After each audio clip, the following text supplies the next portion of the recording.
It's now 6:30 p.m. on July 21st, and the City of Simonton Council meeting will come to order. Madam Secretary, please conduct roll call and confirm that we have a quorum. Councilmember Kelly Carlson. Present. Councilmember Amy Perry. Yes, here. Councilmember Susan Ladart. Here. Councilmember Angela King. Here. Mayor Pro Tem Justin Boudreau. Mayor, you have a quorum and the meeting has been properly posted. Thank you. Item 2 is the invocation and pledge of allegiance. Gentlemen, please remove your hats. Heavenly Father, we gather tonight thankful for your presence and guidance. Please protect our helpers, our military and first responders as they serve our community and our country. Bring healing to the sick, comfort to those in need, and peace to every heart during the storm. Protect all who may find themselves in the path of a hurricane or flood during this season. Guide us to work together for Simonton with patience, wisdom, and unity. In his name, amen. Pledge allegiance to the flag of the United States of America and to the republic for which it stands, one nation, under God, indivisible, with liberty and justice for all.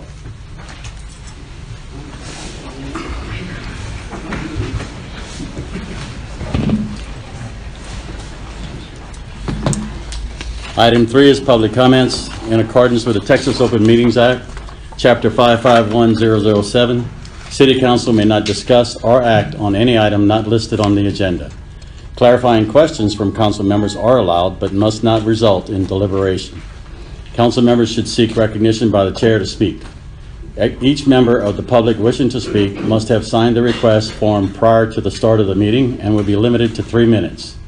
Additional time may be granted by the mayor or any council member not to exceed 2 additional minutes. Madam Secretary, will you call each person who wishes to speak according to their request form and announce the topic of their request? Christy Smith and Miss Guerra.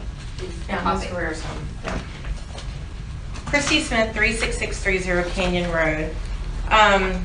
Ms. Guerra is still not in her home since February. I just want to bring all up to date. The ADA discrimination has been filed with a case number of a handicapped Hispanic woman has been filed. The Fair Housing Act has been filed against the city with the case number, and KPRC will be releasing a story if they continue to be denied by the council. We will feature all the 2 homes that have been built at ground level, the 3 homes being built below elevation that are new. I can see if the city was super strict on all enforcement, but we all know the reality is to that. People break the rules all the time in the city daily. New information, Ms. Guerrera, I sat down with her Sunday night, and she told me that she looked into buying the house on Ranchero that was substantially damaged by FEMA. The city told her that it was substantially damaged and she would have to elevate it. So she went and found a piece of land on Stockade, built it more than 6 feet off the ground, all approved by the city, building permits inspection. She had recently noticed someone was living in the house on Ranchero at ground level. I've also explained to her that the home on Fort Bennett, Surrey was substantially damaged, Wrangler was substantially damaged. All these were done by FEMA, and these homes are all being lived in. She's 6 feet off the ground and can't get in her home. If a home is substantially damaged, the city is legally required by FEMA to enforce local floodplain ordinances. They must officially notify homeowners, issue a stop work permit, and hold until the standards have been met. Those standards, as we know, are either to tear down or elevate those homes.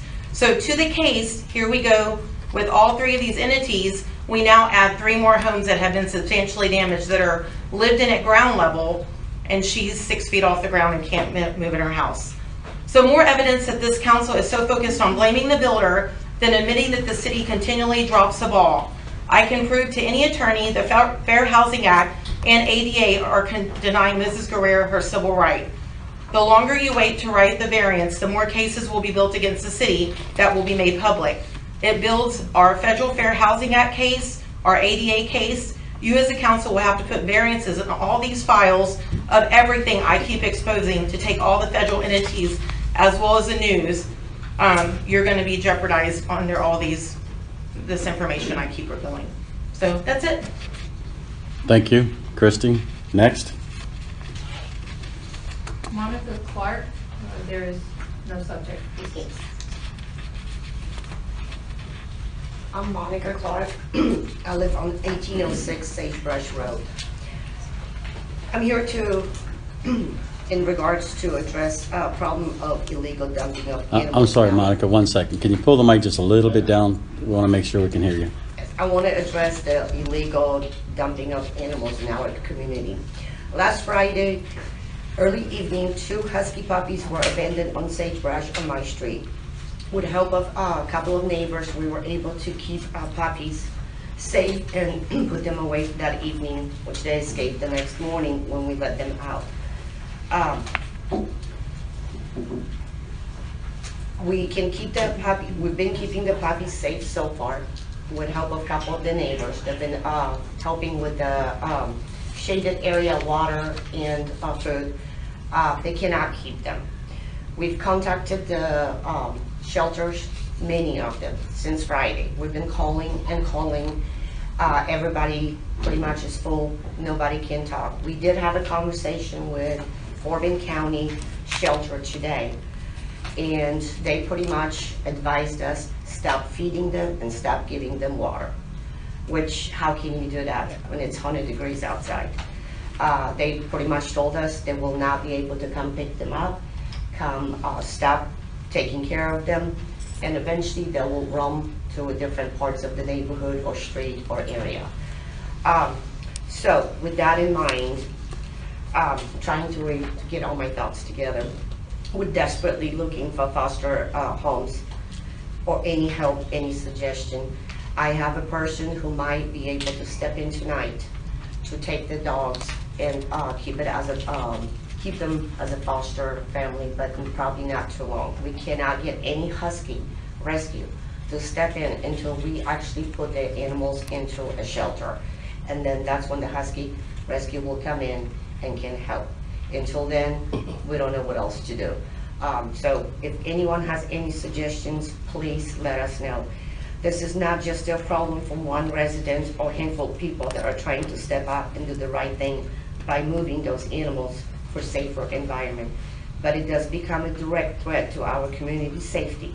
Loose, terrified animals can cause traffic hazards, can cause health risk through disease, can create safety concerns for our children, families, and our animals.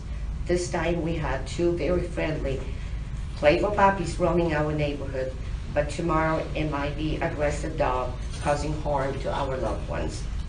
We need to be able to get animal control here in the future as quickly as possible. So I'm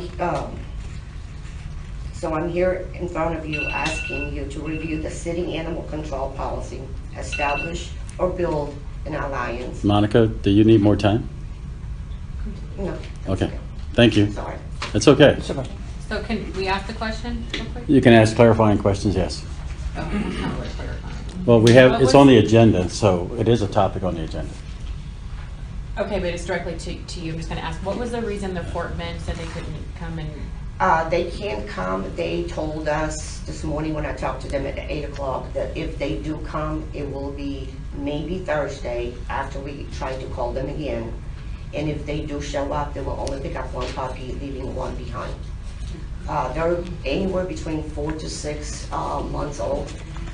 Based on their code, they're not anywhere near a year old. okay. So they're super sweet, friendly. I don't know if there's no room in the shelter or they just don't want at this point deal with it. Okay. I did see that somebody had posted that they would foster. Yes, and I spoke with her, and I'm going to be meeting with her this evening to kind of go look at the animals. She has 3 dogs. I'm not sure how long those puppies can stay over there, but considering those are huskies with 3 other dogs, I don't know if anybody wants to keep them for too long period of time, because it could take up to 3 weeks or a couple months before we can put them in any kind of husky rescue. Thank you. Thank you, Monica. Thanks, Monica. Next person? Barbara Minton, the subject is drainage signs and animals. So Barbara Minson, 38227 Bronco in section 1. So I have 3 things. Number 1, during the 4th of July, the fireworks signs, the city only had 5 of them, and they were only printed on one side. So if we need the extra money, you can ask EDC to help out with getting them for New Year's, some new signs. So number 2 is the drainage. So we all know that the new road's going to be going in Boot Hill Bypass. And section 1 was told about 4 or 5 years ago that we'd be next in line for drainage issues. And now with this new road going in, it's going to act like a dam. So we're going to need to see if you might be able to talk to the guys at Road and Bridge, because they don't like me telling them all the time. So. And then the third thing is, I want to say good evening to the mayor and the council. I'm asking the council to recognize the burden that stray, dumped, and feral animals have placed on the residents of Simonton. For years, individual residents have stepped forward when there's nowhere else for these animals to go. They have trapped and transported feral cats for TNR. They have taken abandoned and stray dogs to veterinarians. They have paid for vaccinations, sterilizations, emergency treatment, food, crates, boarding, and shelter. They have opened their homes and spent countless hours trying to locate owners, rescues, fosters, and permanent homes. A recent example is the 2 huskies that Monica brought up. And I can attest at Fort Bend County, because there was a pack of dogs on Guida Road, my friend was keeping them in a cow trailer, and Fort Bend County would only take 1 dog per week. And he ended up, he had to go ahead and shoot some of the dogs, because Fort Bend County would not pick them up. And they were a pack of dogs in, he was worried about the kids down there on Guida Road. So that was very hard on him. So residents have also reported on occasions when Fort Bend County Animal Services instructed them to release an animal that they had captured because the county would not retrieve or accept it. And at other times, the county has reported been being closed, and when that happens, residents are left with very few options. They may have an animal contained, but now they have nowhere to take it lawfully. So these residents have absorbed expenses that can quickly reach hundreds or even thousands of dollars per animal. And I can attest to personally that's true. They have done this voluntarily and compassionately, but private residents should not be expected to carry the entire cost of a community animal control problem. Simonton's own code prohibits dogs from running at large and provides procedures for loose animals. Section 6-9 prohibits dumping, releasing, or abandoning animals and directs residents to report abandoned animals to the city. Section 6 through 10 identifies free roaming animals and unsanitary animal conditions as public nuisances. So the city also has responsibilities involving dangerous animals, animal attacks, public safety, and enforcement of its animal control ordinances. The Texas Health and Safety Code, section 826.017, requires municipalities to designate a local... Interesting. We do have a generator, so just continue. Oh, there's your 3 minutes, sorry. I only have this much more to go. You're good, go ahead, Barbara. Okay, so the Texas Health and Safety Code... Did you section- film that? You didn't film that, did you? I mean, it says disconnected, Okay. so, I mean, I was filming. Yeah.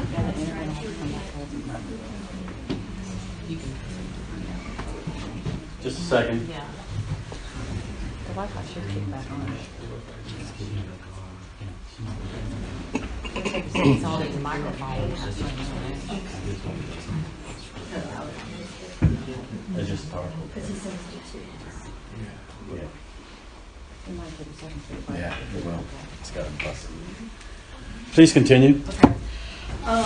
So the Texas Health and Safety Code, section 826.017, requires municipalities to designate a local rabies control authority responsible for enforcing state rabies control requirements and applicable municipal animal control ordinances. These responsibilities exist because roaming, unvaccinated, aggressive, sick, and abandoned animals are not merely private problems. They involve public safety, rabies and disease control, sanitation, traffic hazards, animal welfare, and the general welfare of our community. So I respectfully ask the council, as it prepares for the upcoming budget, to consider providing a practical assistance for residents who are performing this work. That assistance could include veterinarian and sterilization vouchers, TNR funding, reimbursement of approved emergency expenses, transportation assistance, temporary boarding, microchipping, or formal agreements with Fort Bend County Animal Services and qualified rescue centers. The city should also develop a clear procedure for what residents are supposed to do when an animal is captured but the county will not retrieve or take it, or they're closed. So telling residents simply to release an animal does not resolve the safety, health, or animal welfare problem. So I'm asking the city to replace the volunteers who care deeply about these animals, and I'm asking the city to become a meaningful partner and accept a fair share of the responsibility. Thank you very much. Thank you, Barbara. So the mic's not on. Well, My voice carries anyway. I'm not worried about a mic. My Um, friend says that she lost power at the house. At the house? Looks like they just came from their drain. Mine's green. All right. It wasn't far enough. Cheyenne, you on? Okay. You have anyone else? Pull them up. Frank Furia, I think, sorry if I butchered your name, for drainage. Frank Frua, 214 Little Doggy Road. I didn't write anything, guys, I'm sorry, so I'll just. You don't have to. So, the issue that I think I have is Twinwood towing under the road for, I guess that's their drainage under the road, I'm not sure. But why didn't they keep it on that side? I'm sure the engineers could have figured out a way to drain it from that side instead of going to the Valley Lodge side for their drainage. We'll have a discussion. LJA is here tonight. We have invited him, and he will speak specifically to that issue and that tunneling for you. All right, thank you. Thank you. Next. And the last one is Sandy Ibanez. Yes. Hi, Mayor, City Council members, audience members. My name is Sandy Ibanez, and I just wanted to come up here and introduce myself. I'm running for State Rep, House District 28. So House District 28 is Fulshire, Simonton, Orchard, Needville, Beasley, Pleak, Richmond, Rosenberg, and Sugar Land. I'm a teacher in Fort Bend ISD, and I'll be on the ballot in November, and I would love to meet each of you. So, thank you. Thank you. Is that it? That is it.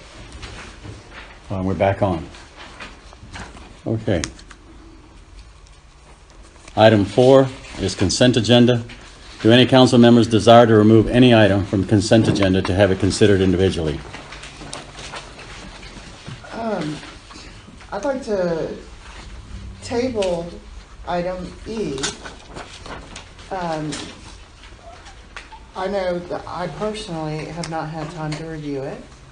And I actually make a suggestion that if we don't have it by Monday prior to the meetings, that it be scratched from the agenda. We all have jobs. And when we get something at 3:30 in the afternoon, we can't review it. I have no problem removing that for now. Thank you. And then I'd also like to make the motion to add items 7A, B, G, and H to the consent agenda because they're regular business. 7B. 7A, B, G, and H. Now, on those, since there are so many of them and some of it deals with some serious things, I'll ask that any other council members would support removing those to consent agenda. Anyone else want to move I'm sorry, give me the numbers again. 7B, 7A, okay? B, G, H. We'll take a minute and let the council look at it. I don't have an agenda page, so I don't see what those are. You don't have an agenda in your thing? I just have the minutes from last time. Here. Pass that to her. Thank you. Now you just, If we have a resolution, can we make that consent? H? No, you can't make a consent on a resolution. When I read through it, and the stuff we did get last week, I mean, I'm fine with it. It looks like the usual business that you'd need to do, the banks. F, G, and that'll save us a lot of time if we can do that. Okay, so items 7, A, B, G, and H. Mr. Perry's in support. Anyone else? But not H, No, right? I'm sorry. 'Cause A, that's B, and G. That's a resolution. Correct. Excuse me. I'm good with that. Okay. So, Eric, I made a motion, so I think we need to ask for a second and then vote on it. not to just move to agenda. You got everybody supporting it already. If you, okay. We'll just put it to consent agenda, Just Except- wanting to make except sure for we're H. following all the rules. except for H. Except for H. I appreciate that. Okay, we're going to do that then. Kelly has made a motion to move items 7A, B, G, And withdraw E. and withdraw H. H. To consent agenda. Do I have a second? I'll second. Any, all in favor? Aye. Aye. Motion passes. So now we have 7A, B, and G on the consent agenda. Does anyone else care to remove any items from consent agenda to have Remove E, right? Remove E. Yes, and remove E. That's already done. And remove E, right. Right. For E. I removed E on my own.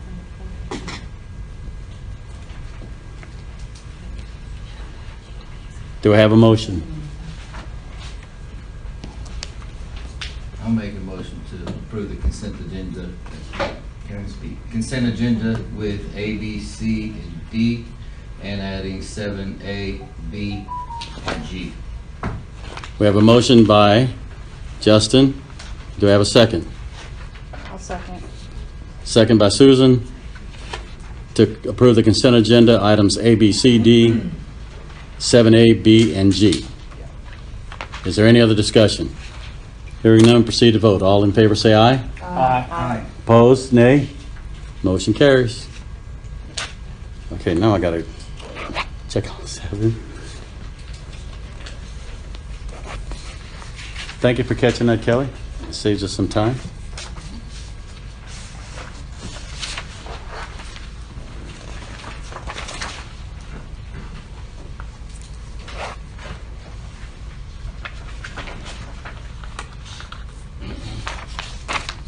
If I call one of them out by mistake, correct me, but we're gonna go through this.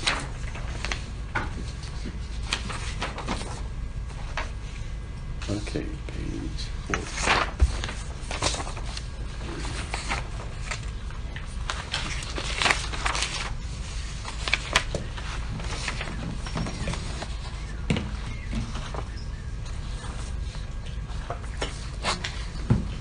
Dang, yeah, we got a lot out for it. C, D.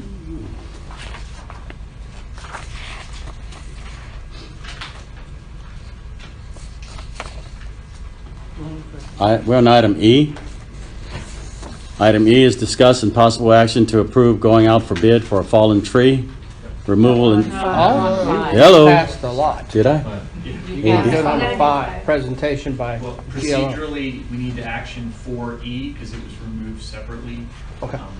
Councilman Carlson did mention tabling Right, as a motion, so we just need to carry that motion through on 4E specifically okay. because it was withdrawn from consent. Do we have a motion to remove item 4E? I make the motion. So we have a second? Second. All in favor? Aye. Aye. Item 4E is removed. Now we're gonna go there.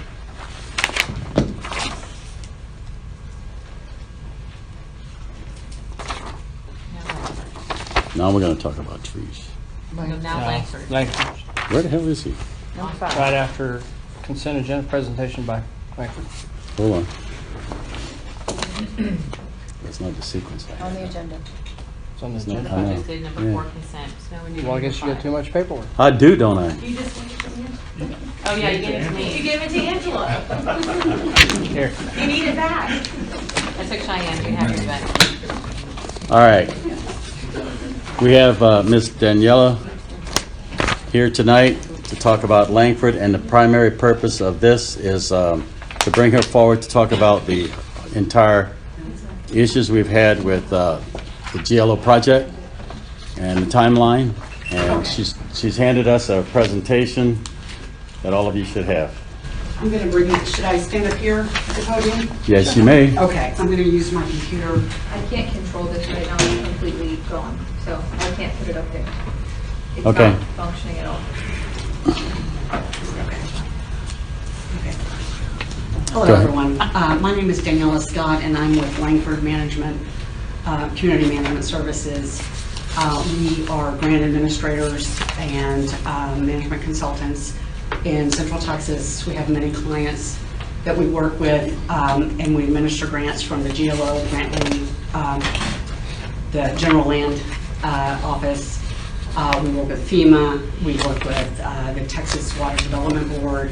We do mitigation plans and other kind of planning activities with municipalities. So the mayor asked me to come here to talk to you about the program, the projects that we have through the GLO that are for roadway replacements and drainage improvements. And so I wish I have a presentation, but you guys have the copies, so there we go. So I'm just going to give you kind of some broad history and background information, and then show you, well, we've got the maps, and we can discuss any questions that you have. So the project was submitted to GLO for two projects. They were roadway replacements and their drainage improvements. The funds that they awarded are $1,559,100, and the contract period initially was from May 5th of 2025 to December 31st of 2026, which is a very short amount of time for this project. So just to give you some history, the application was submitted to GLO on January 18th of 2023. The notice of eligibility from GLO didn't come until March 4th of 2025, and that's just to show you that's kind of normal for grants, federal and state grants. It just takes a long time. I worked at the Texas Division of Emergency Management before this position. I was there for 7 years. I worked with FEMA. Everything takes a long time. So not to say that it can't be improved and all of that, but that's kind of, unfortunately, par for the course. The GLO contract was executed on May 5th of 2025. And again, the project was originally estimated to take 17 months. The design began. That's what happens after the bid is awarded and the contract is awarded. Then we go into engineering design, and that started with LJA. According to the performance statement, which is the scope of work for each of the projects. And that was progressing as normal. And then TxDOT came in and said that they, in December of 2025, that they were funding the Fort Bend culvert, which freed up $310,000 to be moved wherever you guys saw fit. So that was a real stroke of luck for Simonton as a community, because that's additional funding that you hadn't counted on. So that was good news. However, that did mean that we were going to have to go back and design more roads, because that's what the city decided they wanted to do, is to add more roads to the roadway project. Fort Bend County agreed to provide the labor and equipment for the roads, and then the drainage will be contracted out to contractors. The county material procurement, originally the city had hoped to just use the material from Fort Bend, pay for the materials, but unfortunately, because this grant is federally funded, it has to go through federal funding requirements. So it has to be bid out according to federal guidelines. And I contacted Fort Bend County, and they had not done that with materials because it's a pain in the neck to do, and they didn't see any need to do that. So that means that Simonton does have to do that. Simonton has to go out and bid the materials in federal procurement. And then we get to the big issues are with so the performance statement is the scope of work. So as you know, we added the roads, so we had to tell GLO through a formal documentation process, these are the new roads that we want to add. This is the linear feet. These are the coordinates, start point A to point B. This is how much it's going to cost. And then they have to go through a whole approval process. In addition to that, the original performance statement had incorrect linear feet on the statement itself, on the scope of work. And I don't know what the history of that is. On the application that we put in and submitted and that was approved, the linear feet was correct. Craig and his LJA did the plans, but it ended up on the actual contract itself as incorrect. And that's an important thing to talk about because that's part of what the delays are going to be when I talk to you about that in a while. We also have to do a budget modification where we move the money officially from the Fort Bend culvert up to the roads, so from the drainage project up to the roads, and then we're asking for an extension because this has taken so long. We're asking for a contract extension. That was submitted July 15th, so very recently. I have some reasons for the project delay here. So the new roads, of course, required additional engineering, and that was completed with all the supporting documentation. We got that in June of 2026. And then I talked again about the original performance statement had the incorrect linear footage, and so we cannot start work until GLO approves of those linear feet. In the past, it might have been okay to kind of get a friendly handshake, but that's not the case anymore. We have to make sure that you guys are protected, because if you go out to bid before it's approved by GLO, and if they say no, then you're on the hook for having to pay for those funds. So that's why we strongly recommend waiting until they approve this performance statement, budget modification, and time extension, particularly those linear feet, because that's going to affect cost. And in addition, the original Langford grant manager was reassigned to other accounts, and I took over, and so that did take some additional coordination and processing time. And then I provided you with both the original map and then the two new maps. So the original map had all of the streets, which actually there were only 3 streets in the original application, and the drainage.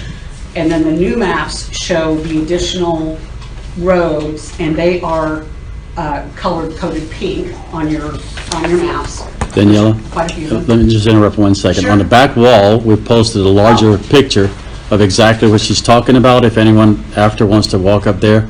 On one side is the roads, and the other side are the drainage projects. And so it'll show you the exact new measurements and linear, everything that she's talking about right now. So I just want to make sure you don't, that you have an opportunity to go look at that. Okay, great. So I provided that so you guys can see what's been added and you know how much it costs. It's all broken out there. And so also I wanted to tell you now what the next steps are. This is after we get approval from GLO. We're not anticipating actually any problems with this. It's going to take some time. Unfortunately, it's going to take some time. So once it's approved for drainage, because you guys are going to go out and contract that out, you have to follow the federal procurement guidelines, and that means that you have to advertise for 2 consecutive weeks with the bid opening after at least 15 calendar days. Craig will post it on Sipcast to solicit historically underutilized businesses. The engineer will potentially conduct pre-bid meetings before the opening of the bids. Then the bids are formally opened and read aloud at a determined meeting. Then the engineer will provide the bid tabulation, comparing all the prices from the different contractors, and then he will make a recommendation based on his analysis and reference checking and making sure that the bids that were presented were correct. And then the award will be, you guys will award it at a city council meeting and approve the contract. So that's for drainage.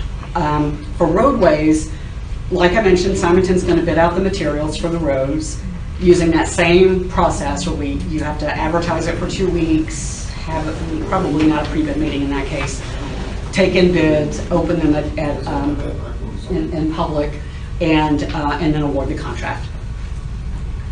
And after that, the county is going to provide the labor and equipment. They're going to provide the construction schedule, and they'll provide and approve a memorandum of understanding at Commissioner's Court. So those are just things that will take some time, just so that you guys kind of have an outline of what's happening next.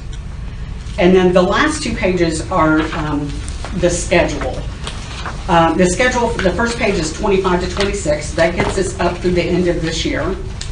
And you can see how there was professional procurement, and then the engineering design starts right after award.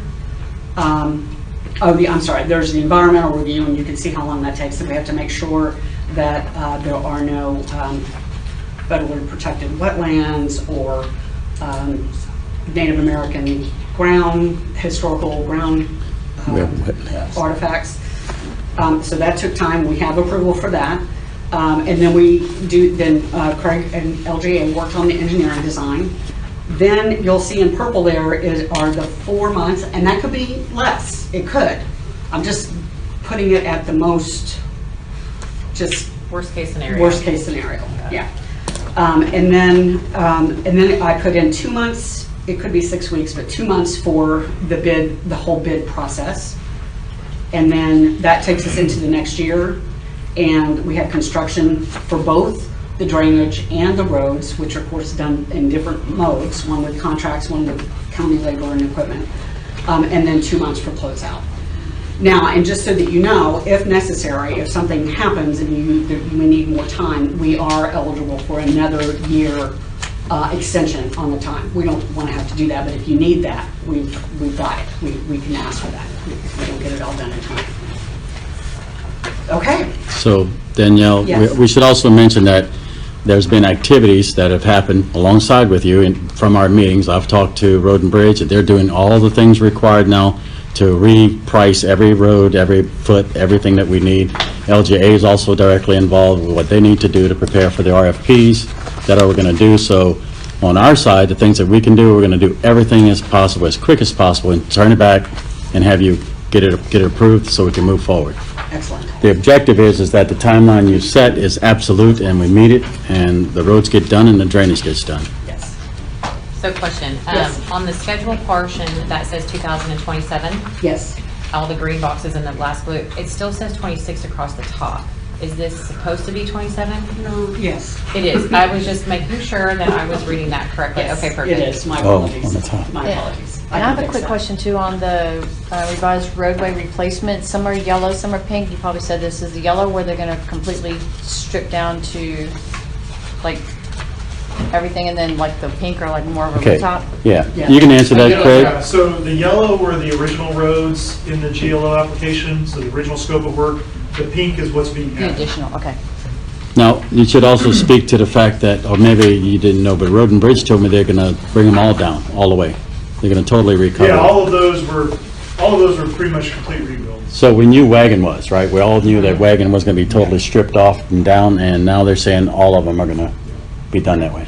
And just a process question, and I know things fluctuate price-wise, but if we know where we are, can we start getting bids like sooner than later? So that way when as soon as it's approved, we could get to work, or do we have to wait for that approval before we can get bids? The problem is that when you go out to bid, you put out a document that has the specifications, which includes the linear feet. Mm-hmm. And you know, the issue is that if you put that out there, And something changes. yeah, and something changes, It's a or mess. they don't approve of it.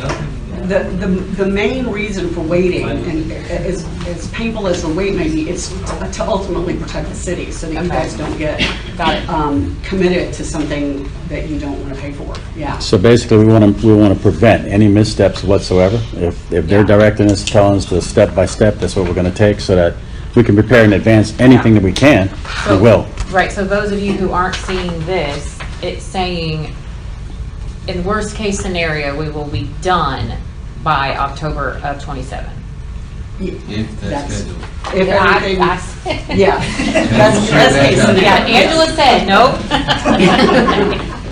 I'm just saying that is what your goal is, worst Yes. case scenario, everything will be done, drainage and roads, both, Yes, by October of 20, okay.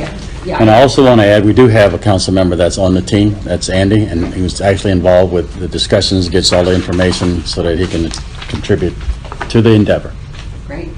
And for clarification and more, Craig, is all the roads, even with the city money on this map that we were going to take, this is just grant No, money? that's just That's the grant GLO money. for their purposes. We have a separate map. I need to make sure. I send you So that. what we need to bring forward as soon as you get done for the community, is there'll be extra roads that the city's paying for with materials, and Fort Bend County will put it down. So we have there are more roads going to be done.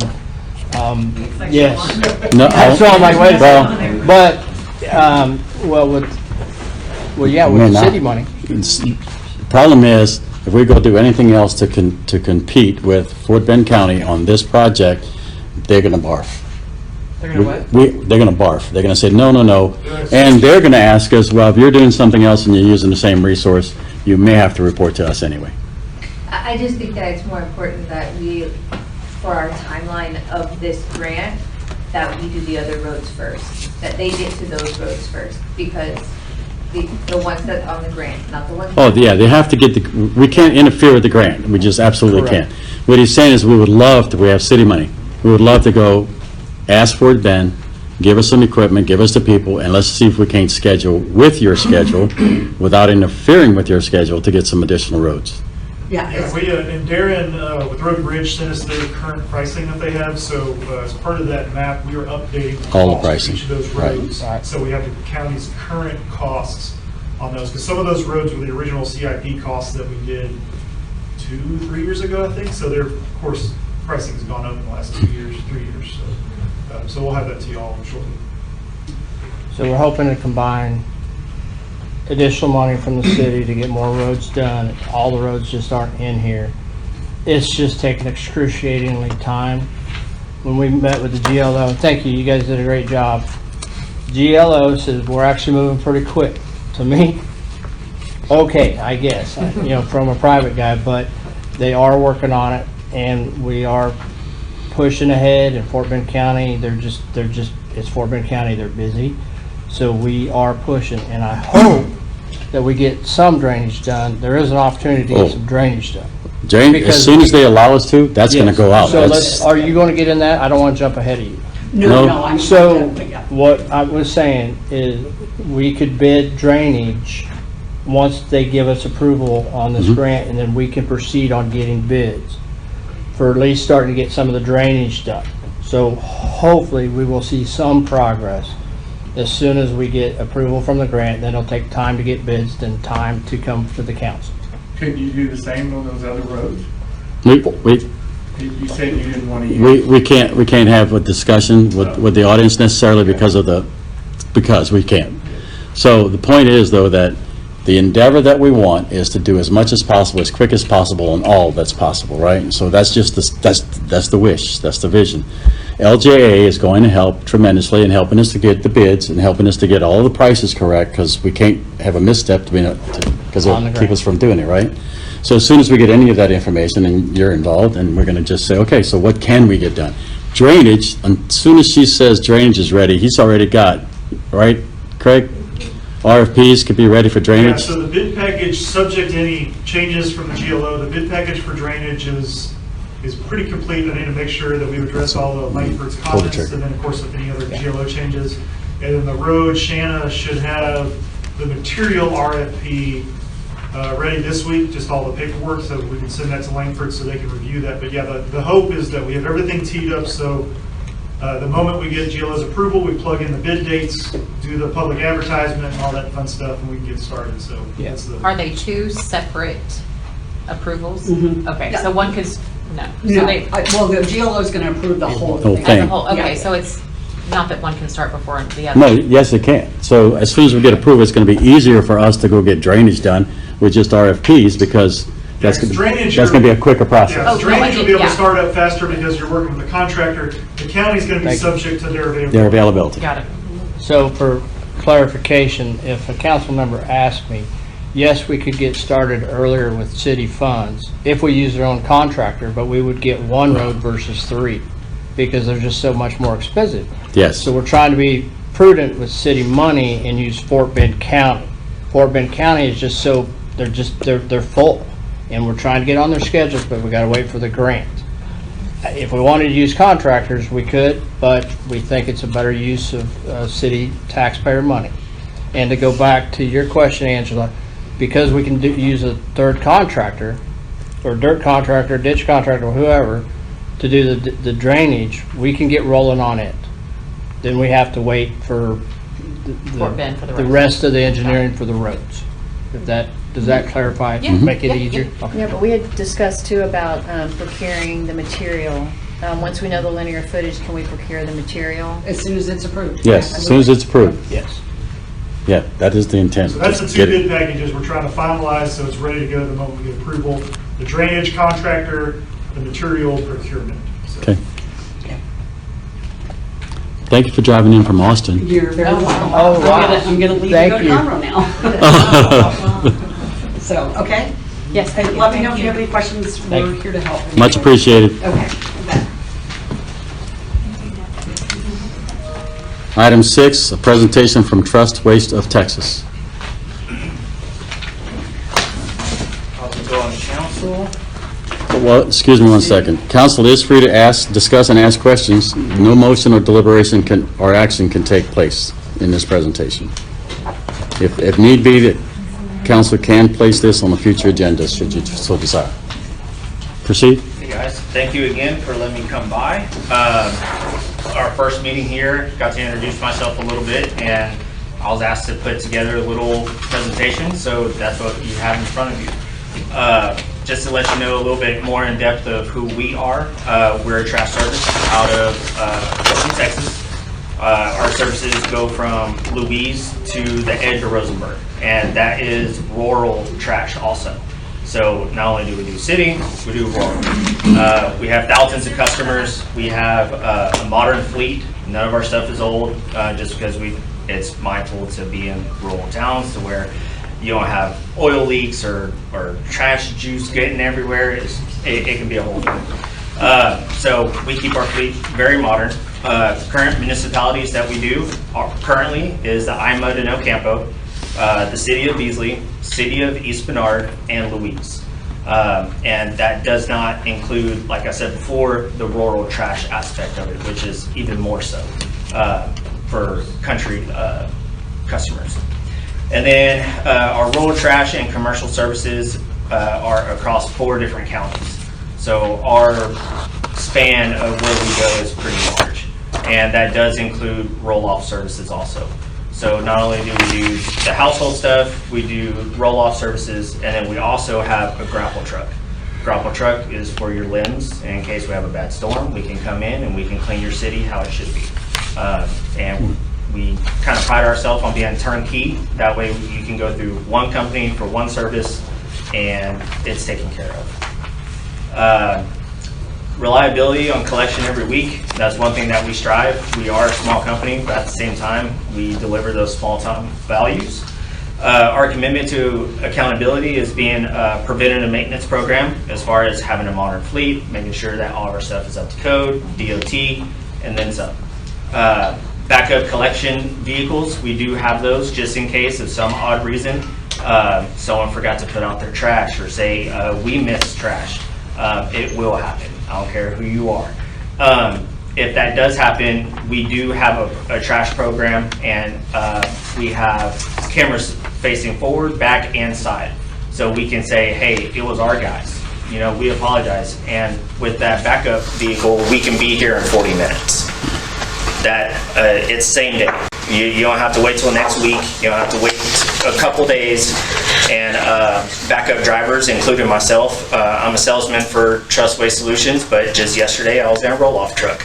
I still carry my CDL for that purpose. I used to run dumpsters before I became in my position, so I know what it takes to handle those type of demands whenever you need them.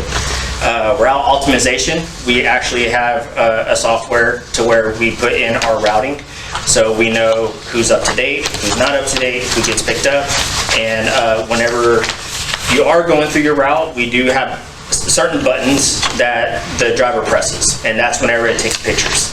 And then it will say trash was out, trash wasn't out, trash picked up, trash wasn't picked up, and it takes a picture no matter what. So that way we're reliable for what's going on, and then also, hey, you know, there are some times where, hey, my son said that he took it out. Well then we go and look back and trash wasn't out. So that does happen. So there is accountability there. Weather contingency, like I said before, whenever we have bad storms, stuff like that, we do have the capability of putting roll-offs in case we need roll-offs anywhere. Also, a grapple truck with an operator. So say, you know, we have a storm, knock on wood, wherever it's at, and, you know, trees and all that other stuff happens, you know, like it was 2-3 years ago whenever that storm blew through. We could come in here very, very, very soon. I mean, we're down the road, and we can help the city be cleaned up in a timely manner. Reliable weekly collection, that falls back on our routing. Our routing is very, very easy to use. Our drivers, we harp on them. Don't skip. That's all there is to it. Don't skip. Missed stop recovery, the same thing that I talked about earlier. If something were to happen, I'm down the road. I'm always around here. I was in Brookshire today all day. So in case of anything, I'll throw it in the back of my truck if I have to. So that's kind of where that small town value comes from. Instead of being, you know, a large conglomerate, you have us. Communication between the city. You have the owners. It's Chris and Sean.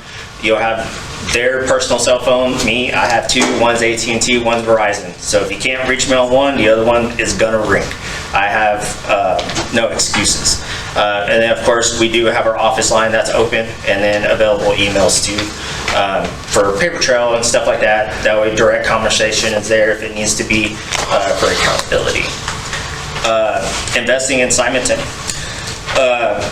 One thing that, like I said before, is we are a smaller company, so we are privately owned by a family, so we know what it takes. We know the struggles of small town. We're from small town ourselves, El Campo and Louise, and all of our drivers are from El Campo, Louise, Eagle Lake. We're all from here. We believe in being accessible, very responsive whenever you need us, and being accountable, and investing in the community. So, you know, I'm on the board in El Campo for keeping El Campo beautiful. So I know what that takes. I know what visions, you know, council members or mayor has, or even the community has to keep it beautiful. Roadways, trash, you know, city cleanup. We'll donate boxes for that. That type of thing. Say you have it in September, we'll set up, you know, a box or 2 or 3, whatever's negotiated, and those will be donated. That's what we do for Louise, El Campo, Beasley, East Bernard. So we want to keep that going. And then also, again, you'll be able to speak to decision makers. It's not, hey, let me get back to you, or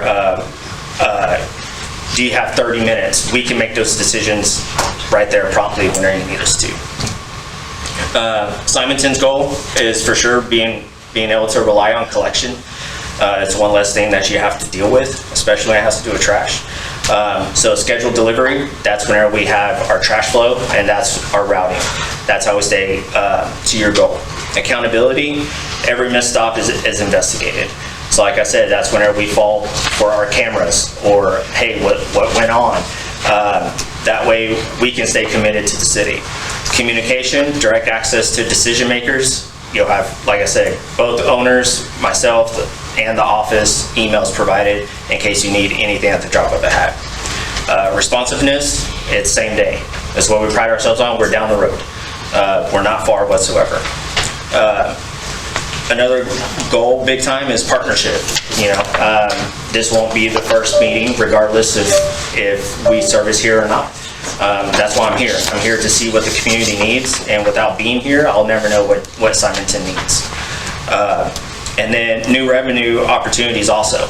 So on that, we like to push for exclusivity for roll-offs. So not only do you get your franchise fee for, you know, your regular residential stuff, your commercial dumpsters, well, on roll-offs too, if you go exclusive, we can also put, like we do for other cities, you put if the city adopts it, you put a franchise on it, to where, say, someone pulls permits, they're doing construction, you can come to us and say, hey, you have to use Just Waste Solutions, and then guess what? That goes towards roads, that goes towards any type of other funding that you might need in the near future for anything for the city. That's the beauty in having an exclusive clause if the city adopts it.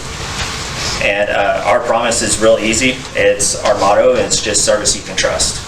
We're here, we're rural people, we're small town people, and we pride ourselves on it. What was your name again? My name is Jim Jack Phillips. Jim Jack's my first name. Can you go over the pricing for everybody for me, please? Wait a minute. Oh, sorry.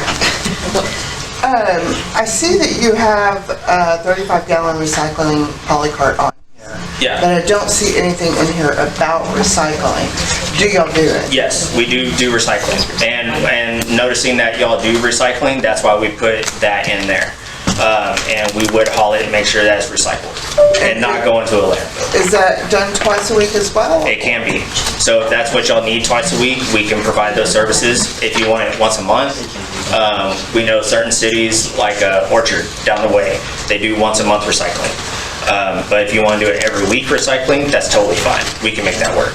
And it would be a separate truck. It would not be, ones that we use for MSW. And I see that the cart is included in the price. Yes. Does that include the pickup as well, or is there an additional? No. Yep. All right, Angela. Thanks. No, I just wanted you to go over the pricing so everybody could. So with the pricing in front of you, you have one that's not exclusive and you have one that's exclusive. The one that's not exclusive is just cut and dry.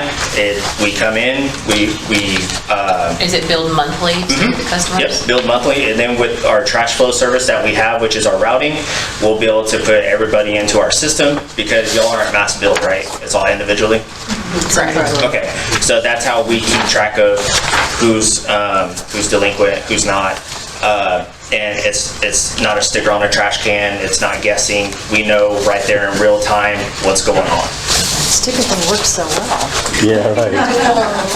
Just for those of you, it's $24.53 a month is the exclusive, $24.53, and then the non-exclusive is $26.89. Yeah, and with the exclusivity, like I said before, that's where we can turn more of the construction side of things to where the city can, if adopted, can get a franchise off every single roll-off. So when it says additional, what does that mean? Additional gallon carts? So that's like if you get two carts or 3 carts or 4 carts, Trash that's, can? yes ma'am. So this is only for one trash can? Yes.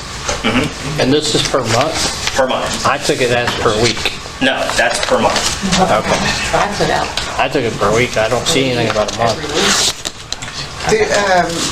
We have several businesses here that Yes, have ma'am. the small dumpster. Yes. Do y'all provide those? Yes, we do. And what's the pricing for that? We provide the small ones, and that's on the bottom side of it. Roll-off dumpster rate.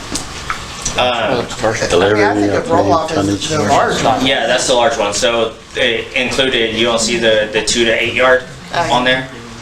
Yeah, I do. I'm Those are the just smaller wasn't sure ones. what the CYD is. Yes, ma'am. Yes, ma'am. That's what that is. So- Cubic yards. So we have the small ones, which is good for like 12, 15 bags, and then we have the big ones like you see at HEB or Walmart, to where they're a lot bigger.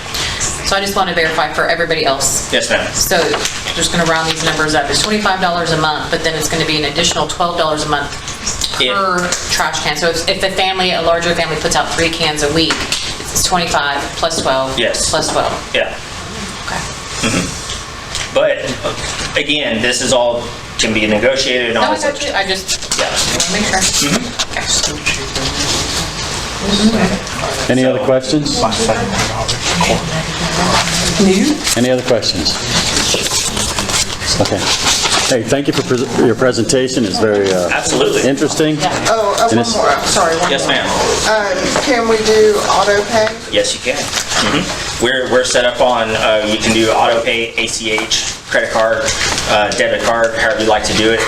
You don't have to send in a check if you don't want to. You can pay by check if you want to. But then again, that's just up to the customer, making sure that, it's there by the time, it's not cut off. But even if they were to pay and say, hey, the check went through or I paid today, that's whenever you would have one of our backup drivers or even myself say, okay, we'll come and service you. So then we come that same day. I have one more question. Go ahead. Yes, No, sir. Thanks for asking. So that's once a week, but I saw you had one of the towns that did twice a week, but I don't see pricing for twice a week. And to the second part of the question, if the city says, okay, we go with TWS, we contract once a week or twice a week, or does the homeowner have opportunity to get it twice a week? So we bid it exactly how it is now. So you have your trash pickup and you have your recycling pickup. Right. Yes, sir. So even if you want to do 2 weeks, it would be completely up to what the city wants to do. So the city would have to say we're going to twice a week? Yes, sir. But we would, the homeowner would have to pay, so the homeowner doesn't have a choice? Yes, sir. Okay. Like I said, all that can be negotiated and all that other stuff. But we do like to kind of keep it across the board. That way it's not, hey, Mr. Perry gets 2 and then Mrs. Carlson gets 1. No, that's fine. I just wanted to ask the question. Yeah, absolutely. We've had twice a week and it's kind of nice, but it does cost. No, But we can definitely do twice a week. Is it safe to say that it's $50 a month if we do twice a week, or? We can come back at that, and we can definitely zero that in for you guys. But that's exactly how, we bid it exactly at twice a week. So what I'm hearing is there's a negotiation time here. Yeah, absolutely. I mean, So, this is probably not. council should consider whether we want to bring this back at another discussion. Yeah, We'll have to look at the Discussion point contract. and look at the contracts, correct. We'll provide that. Yeah, this is definitely not nothing to make a decision like right now. Sure, Of course you yeah, no, can. yeah. So I just wanted to know, there's 2 heavy bulk items per week, right? Yes, ma'am. And what is considered a heavy bulk item, like a mattress? Yes, Okay. yes, those type of appliances. And then if you'd like to schedule another one, just call our office and then we can work it out with the customer. Got it, thank you. So, like Angela was saying, like families who have, like bigger families who generate a lot of garbage, or Yes. me who doesn't have a big family living in my house but still generates a lot of garbage, if I chose to do 2 cards, then I would just pay that extra. That's not, that wouldn't be negotiated in what everybody has to do. No. So the additional question. is per family? It's per family, yes, ma'am. Yep. All right, one more time. Any? No, Okay. I'm good. I think you're done now. Thank you for coming. I appreciate your guys' time. Thank you so much. And I'll be around if y'all. Okay, thank you. Appreciate it. Okay, we're going to move on to item 7, and we don't need to discuss A or B. We're going to move on to C. Is that correct? Can I make a suggestion, if you don't mind? I don't mind. Okay. Since we're doing presentations, and instead of going through all of this, can we let LJA go next instead of going through all of these top discussions? He has to stay till way past. I'm just referring to the people that are here just for that topic, though. But there's a lot of things we have to discuss before we get to him. So I just was just asking. You mind reader? Where is he on the schedule? Yep. LJA? He's all the way number down 8. here. He's number 18. 18. That's what I was saying, so I know a lot of you are here for, Craig? to listen to him, so. Craig, 2 minutes, 3 minutes? What would it take? I mean, I can stay up there for an hour. No. We're not going to do that. No, I can go through it and then we can answer any of your questions that you have if you want to. The only thing is, if you want me to go ahead and do that, I did bring up part of it on the hub behind me, just because Is that okay? a picture is worth 1,000 words, and that turns into 1,000,000 words when you actually talk about drainage stuff. So I'm going to put it up on the hub there, so if anybody in the audience and if anybody on council has that great of eyesight, not making a judgment on anybody on council, just saying judge eyesight is pretty challenging. So as was alluded to here during public comment and over the last few weeks since Twinwood has broken ground on their culvert crossing, obviously the city has gotten questions on the overall drainage plan for what Twinwood, at least on the engineering side, is referring to as West Simonton Village and Twinwood Estates / Orchid Estates. So Orchid Estates is the big estate property. I think we've all seen the big gated entry for Orchid Estates. So that's that piece, but primarily that box is to serve what's referred to as West Simonton Village, which is essentially Twinwood's property on the west side of 1489, kind of around Anthony's in that kind of area. So the existing drainage pattern that you have for this tract, even though it is right up against Bessie's Creek, it is actually more in the Brazos, well, Bessie's Creek's in the Brazos River flood, or is the watershed of the Brazos River, but it actually drains more directly to the Brazos. And so the current pattern, so this is what we refer to as a topographic heat map. This is based on the county's LIDAR topography. And so the gray area on the exhibit is the high ground. According to the LIDAR, is about 114 and 1 to 120. And then the green and lighter yellow ends up going down to the 106s, down to 105, 104s, kind of that realm. So this track naturally drains to 1093. Most of the water, can't say all of the water, but most of the water goes south through an existing 5x3 box. What doesn't make it in that box continues west and then goes down to, I think they're 4x3 boxes that then connect the Twinwood, or not Twinwood, the Valley Lodge channel, as I'll refer to it, just so we can talk about that. So this track generally already drains through the estates, and that's kind of the drainage pattern that we'll see in the development. West Simonton Village, so the area across from 1489, or west of 1489, it's about 200 acres. Their current plan and drainage study and approvals through the county has been about 120 acres of residential development. It's kind of the first phase, as their drainage study calls it. This is just the USGS quad map. One of the things when I was discussing it with the engineering team for Twinwood, this is actually one of the things that one of the engineers brought to my attention, is generally back in the 70s, yes, this tract did have some natural drainage, and it still has a little bit of drainage that drains kind of through Valley Lodge. However, kind of in the 80s and 90s, when the channel, the ponds started being built on that tract by Twinwood at that time, it kind of cut off a lot of that drainage that would sort of find its way to the Valley Lodge channel. And so again, those ponds kind of captured a lot of that water and then took it south. This is from the drainage study that is Twinwood. This is local rainfall, and how this is done is it takes the Fort Bend County LiDAR surface and it basically puts rainfall over that surface so then we can track where the water goes. So again, this is kind of the peak of a 24-hour rainfall, which in Fort Bend County is 16.5 inches. So this is a peak of the worst of the flow as it's coming across there. And so it's kind of hard, maybe hard to tell from here, but essentially the white little lines is what we refer to as the particle lines. Basically that's showing the flow path of all of this. So what you see there is West Simonton Village is, well, actually it's not pointing to me on the map, so I'll point over here. Yeah, pointer. So we'll let this kind of circle, don't do that. So this is West Simonton Village here. This is the estates, Valley Lodge. And so again, the natural pattern seems to match. The LiDAR comes down. This is the dual 5x3 boxes. The channel, this is the dual 4x3, if I remember correctly, coming through here. So again, a lot of this finds its way down to that existing crossing. And then, just for reference, the new culverts is just east of this crossing by a few hundred feet. So if I'm looking at this right, it looks like that's a bottleneck right there. It is, based on that existing culvert, correct. So, Craig, what we need to remind people is that there was an east-west flow of that water when it came down to the normal ditches that are there. Correct. And then that east-west always went west and went into Valley Lodge. Part of it. And some of it came from the other side, went down that side, and went to Valley Lodge. Yeah. So we've had two places where normal drainage, before anything happened, were going east-west and going into Valley Lodge. And so this is going to actually, in a way, relieve some of that. It should. Because the surface drainages are now going to go under. Yeah, so this is phase one of West Simonton Village.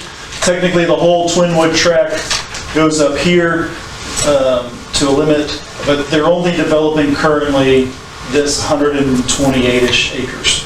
And so they will have a series of ponds. All of this will drain to these ponds. The future phase will then drain to this pond, and so on and so forth.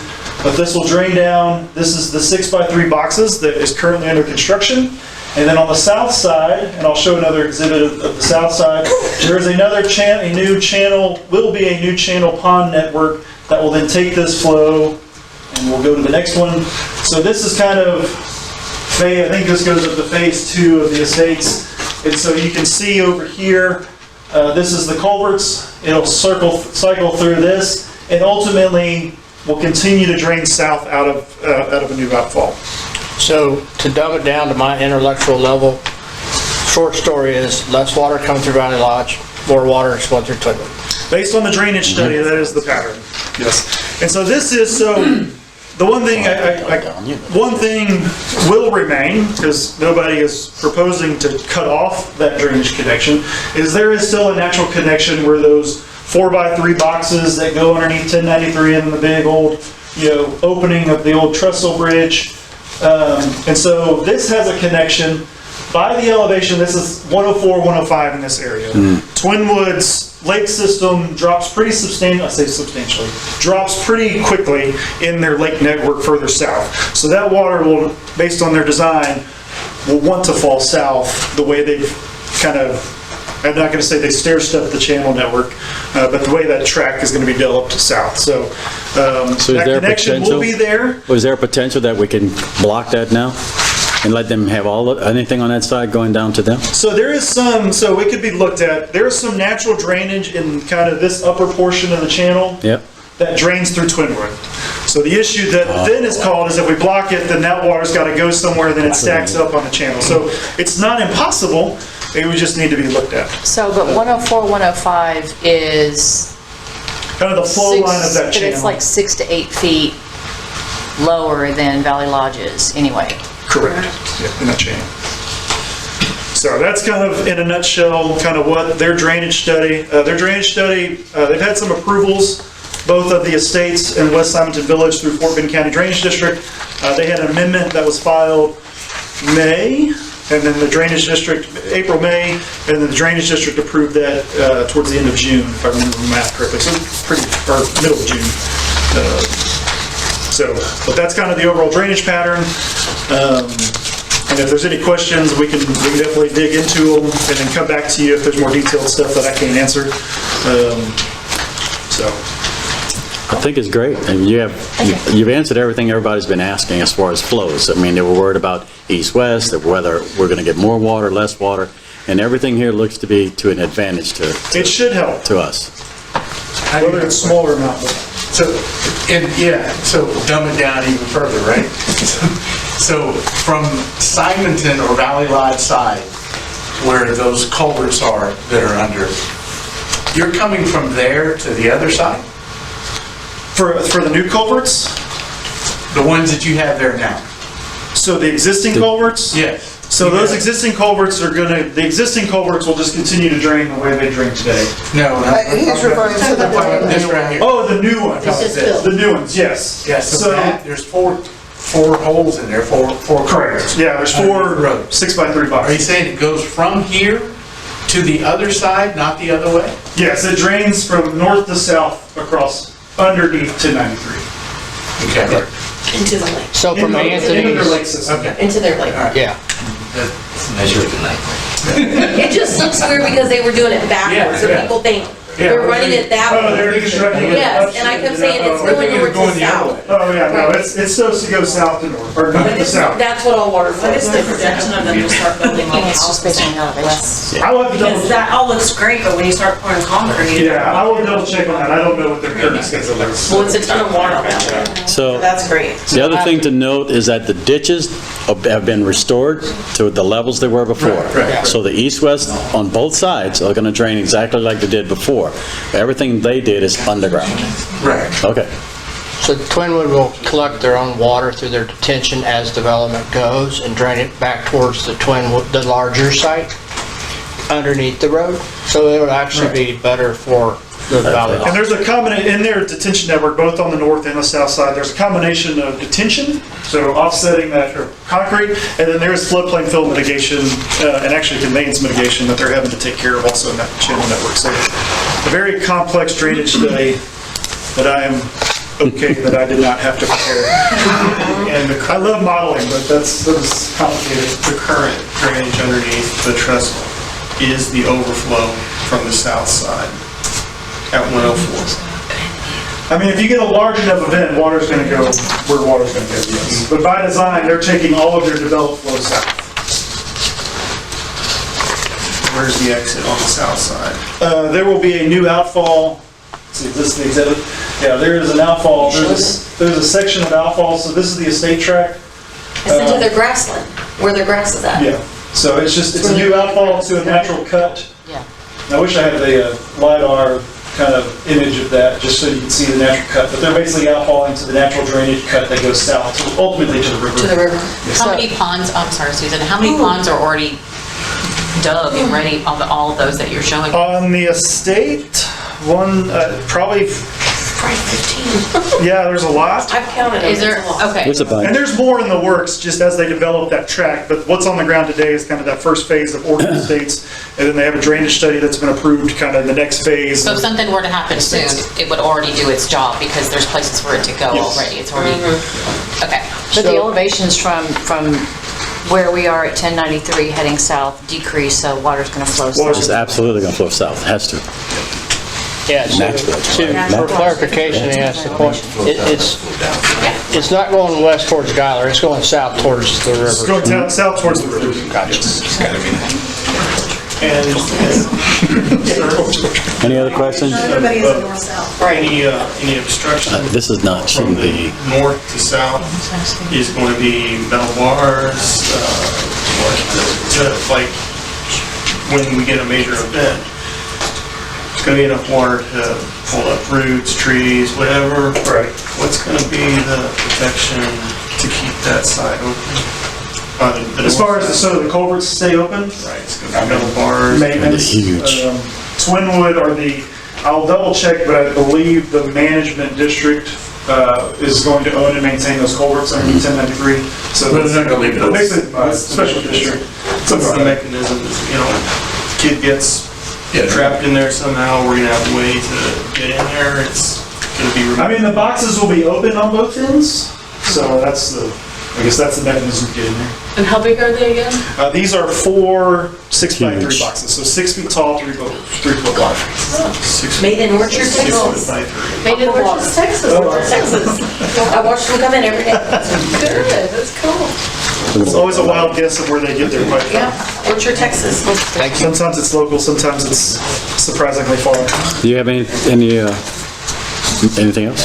So the only other thing that I was going to mention, since I had your attention on drainage, we are still waiting for some information from the Texas Water Development Board.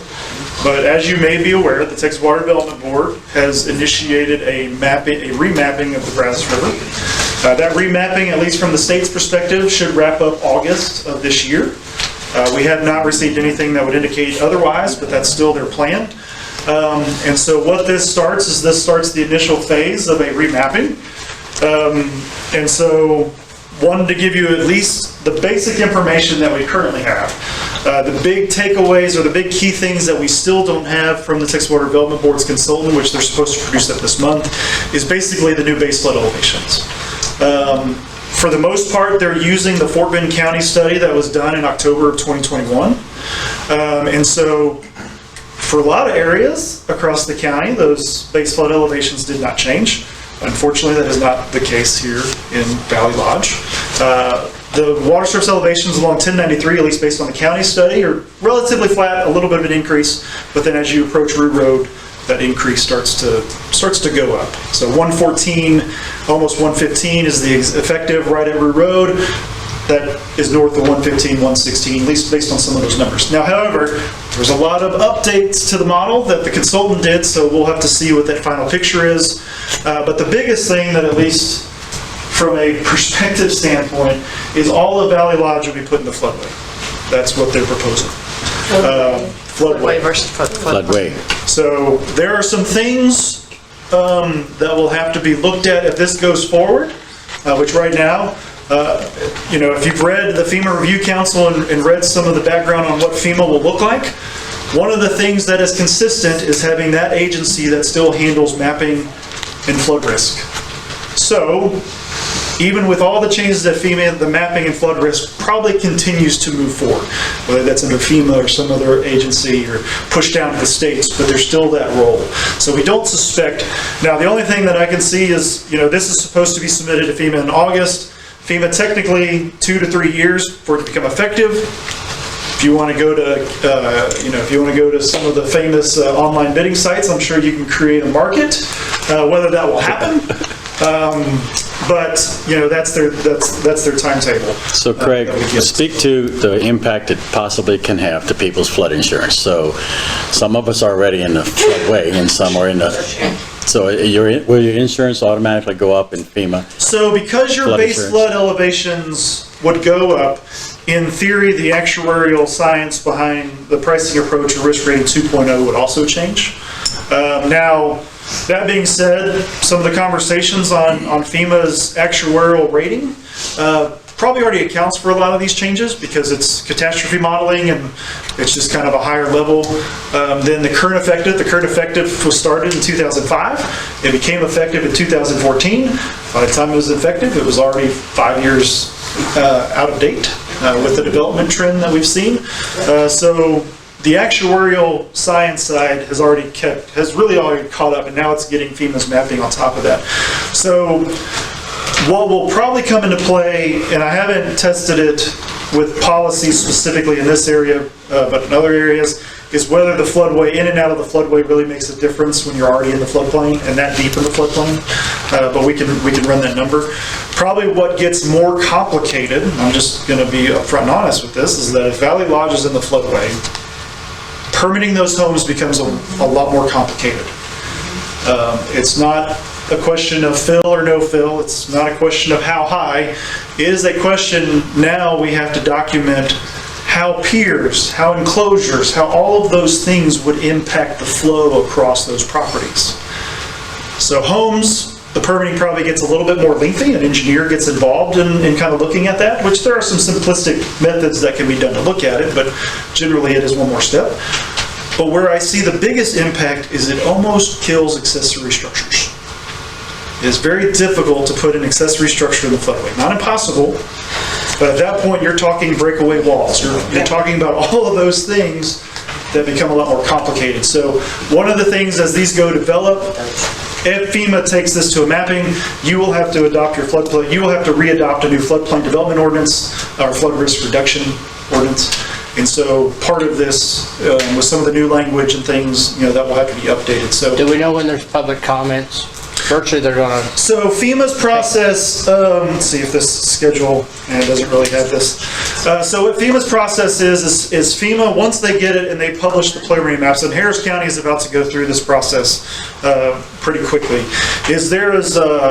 which Harris County and FEMA, they released theirs a little early to just get it out there, but officially there will be a 90-day appeal and protest period. That anybody from the public, cities, counties, any other jurisdiction can basically review and comment on the mapping. FEMA then will take those comments and then they will address what they can, ignore what they want, and we'll move on. It's hard to get an appeal and protest, basically a protest in without extensive remodeling, and this one may be a little tricky. A lot of the appeals that get approved very easily are, hey, this street name is this, hey, this is the city limits for this city. The protests really get difficult. And one of the things that we've already kind of talked about in our office and with another couple consultants that we work with is right now, if you look at the full map, some of the floodway changes just doesn't make sense hydraulically. Like Allen's Creek Reservoir is put in the floodway. But if you look at the map, it's this weird bowl out that the floodway doesn't flow like that. And so what's gotten tricky is the way they do the modeling now in the floodway. It's not as simple as, there used to be very simple math that you would do in the mapping to define those limits of the floodway. And now with what's referred to as 2D modeling, it's a lot more complicated and it's means it's harder. I say harder, it's just more time consuming and a level of effort to try to fight. But that's why we have you. I love modeling, but this one's fun. Show us what you got. I have a question for you. Is there a company like the company that writes grants for the federal government? Is there a company that helps us fight FEMA? So typically, yes. Okay. Typically, what you do during appeal and protest period is you would hire an engineer, and there are some engineers out there who are engineers/litigators. There's a pretty good one. I think he still lives in Sugar Land. actually helped the county write some of their criteria and has done a lot of their reviews. He's an engineer/attorney, and so those are the types that, you know, if there's a legal thing, and he's a really good hydraulic guy too, that you can hire. I mean, LJA's done that in past mapping updates, and we've got some contracts on the Harris County stuff that our office has started, or the company has started.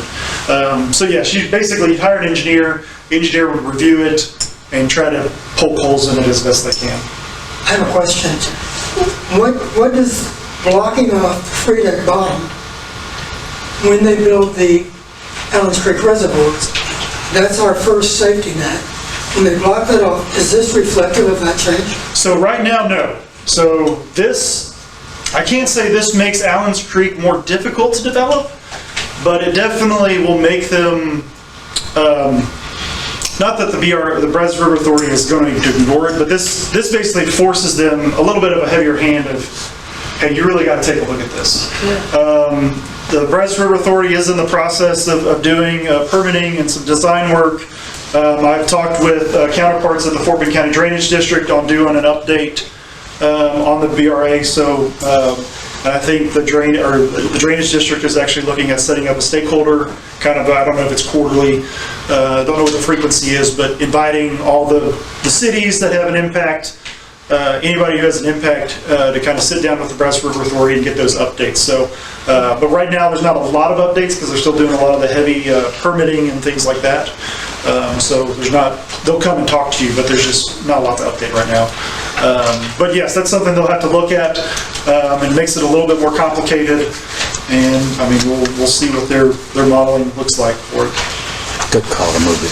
So how quickly does all of that happen if that once Simonton, Olive Valley Lodge is deemed to be in the floodway? How quickly does it change everything for permitting and building and all that stuff? So it can change, the permitting side can change as soon as you want it to change.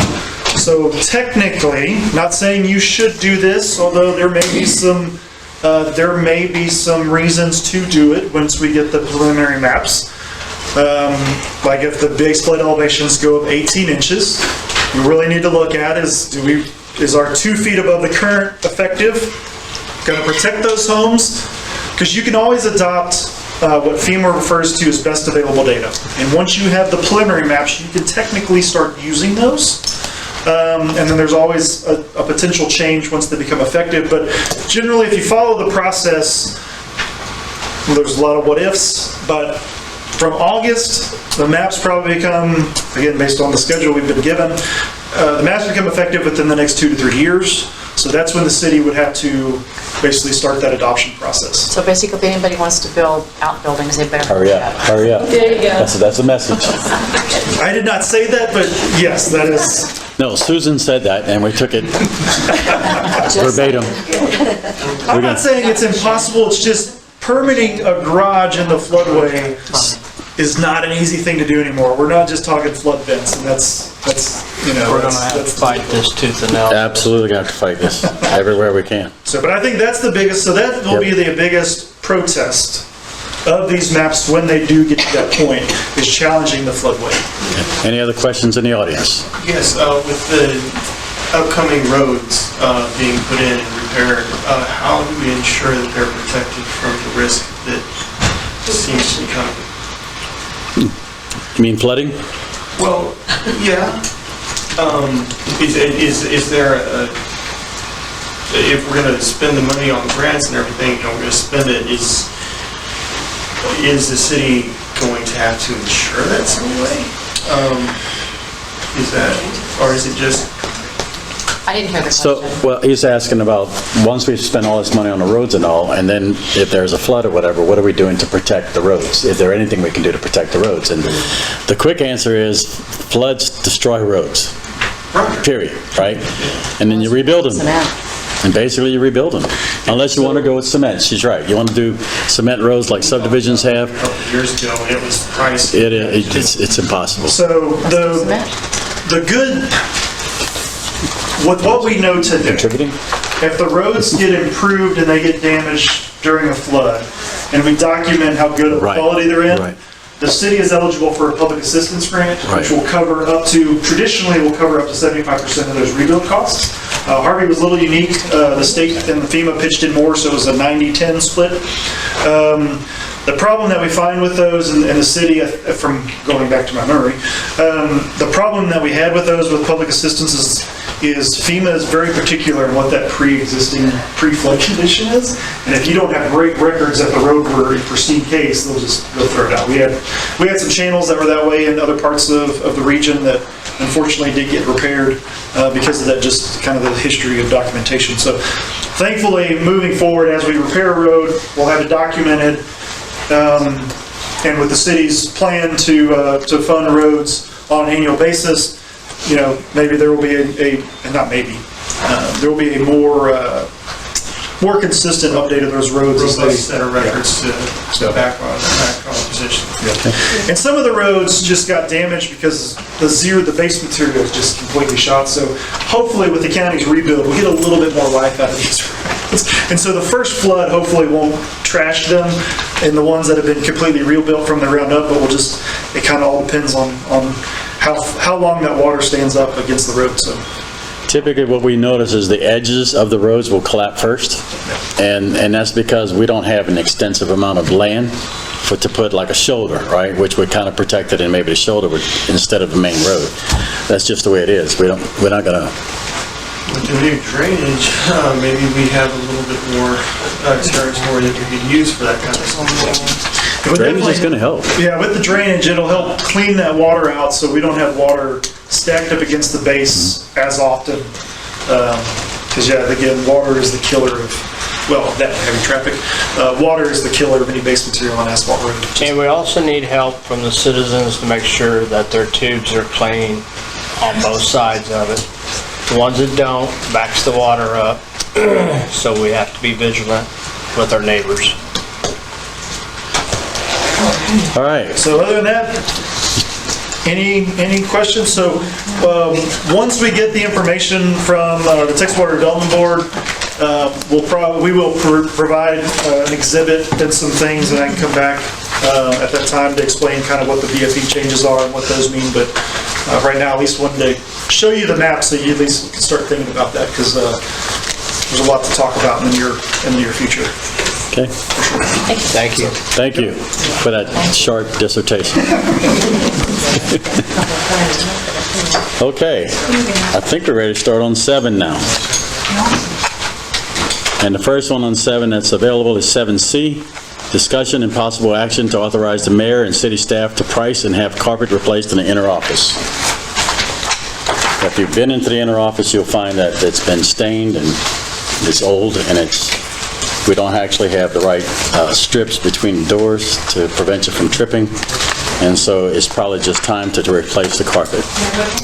Any discussion? I would like to ask why we would do carpet versus carrying the tile through. No particular reason.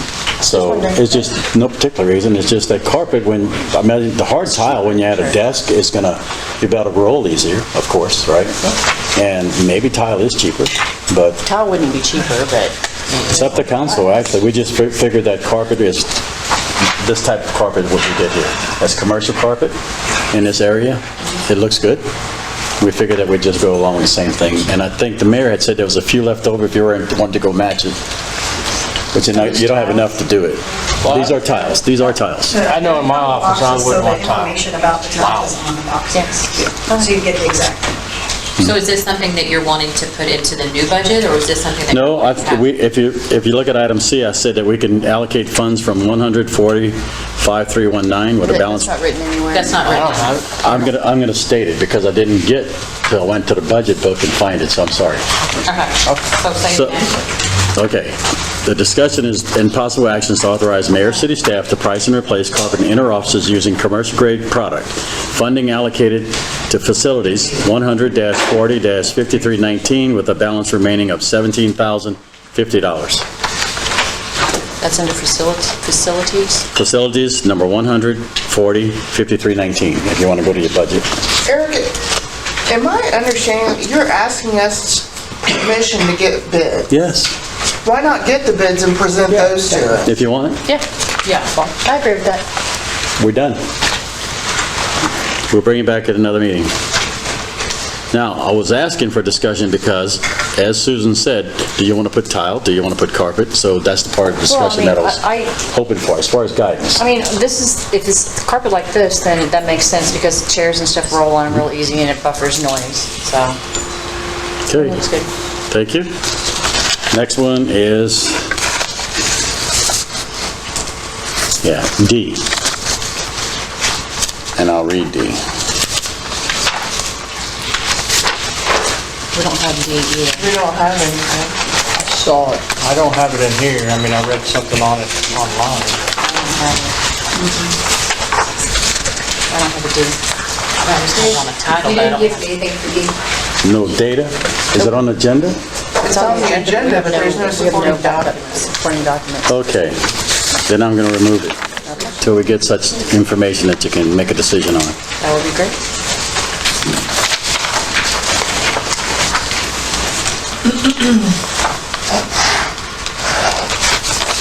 All right, so that leaves us with the next one is, what do we have? E. E is a discussion possible action to approve going out to bid for fallen tree removal in the city of Simonton right away on the 1100 block of Pony. You should have a picture of the tree. We do. Are we open for discussion? Yes, we're open for discussion. Thank you. Okay, in the deed restrictions for Section 2 and Section 3, Section 8, for maintenance improvement, the deed restrictions for Valley Lodge state, each owner shall at all times be obligated to maintain, repair, replace, and renew all improvements on his or her lot in the area between the property line and adjacent street, if such areas are not otherwise maintained, which in Valley Lodge they are not. So, as to keep the same in a clean, slightly safe, first-class condition and free of obstruction to drainage, the owner's maintenance obligations shall include, but not be limited to, the maintenance of all exterior surfaces of all buildings and all other improvements, and the removal of dead and diseased trees and planting from all areas of the lot. According to the deed restrictions, your lot goes all the way to the street. Correct. For maintenance. So when we have a tree in the ditch, that's growing in a ditch, That is the homeowner's responsibility according to the deeds. It's actually on the homeowner's side of the ditch. Yeah. It's not in the ditch. but it's not, is it, you're saying their property goes to the middle of the street? I'm saying that the easement, which is The street easement. the street easement, does go up to the fence, but the deed restrictions clearly state that the homeowner is responsible for all property to the street. To the street. Yeah. Even though they do not own it. They pay tax on it. So Fort Bend County did come out and they did assist and they removed the parts that were cut. Their comments back was this is It's too, very kind of them to do that, but again, it is the homeowner's responsibility for that maintenance. their comment was that the tree is just too large for their ability to cut it and that either we or, They're gonna have to hire somebody. okay. So if it's the consensus of the council, it's consensus of the council then that this is the homeowner responsibility. Do I have that right? That is what I say. But I agree with that, but I have a question. Are they asking for assistance? No. They, How did this come about? when I passed and saw the tree down, I made a call and said, what happened here? And then she said, well, the tree fell and it's on the other side of the tree and it took their fence out, et cetera. And I said, okay. So then I said, well, maybe we ought to talk about it. They did call. Her husband called. Okay. I mean, we can take a vote.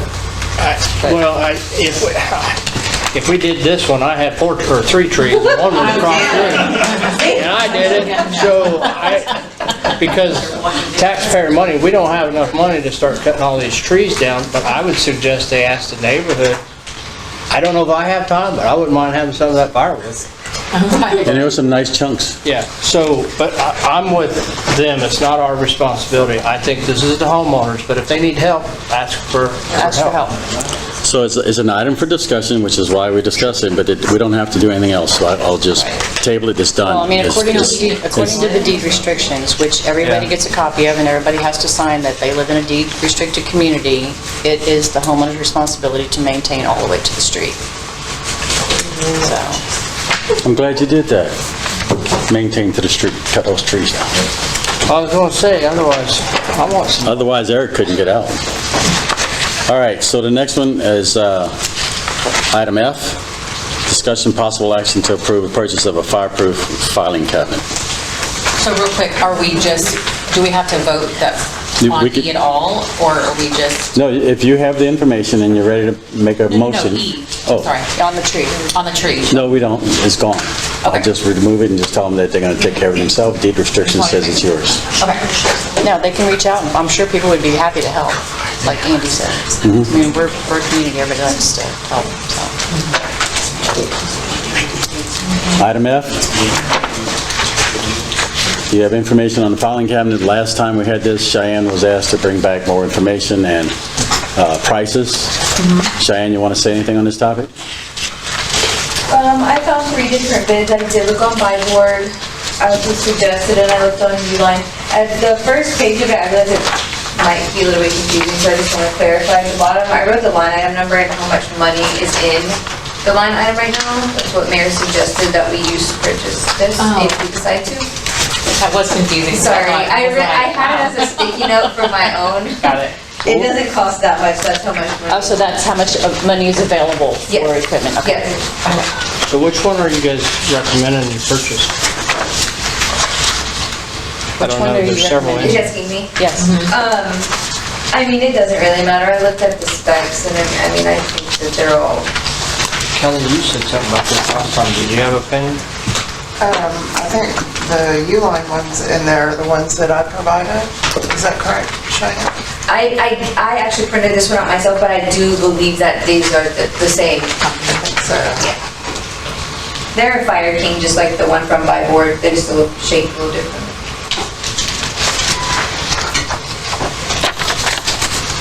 So do you have a preference for lateral versus vertical, space-wise?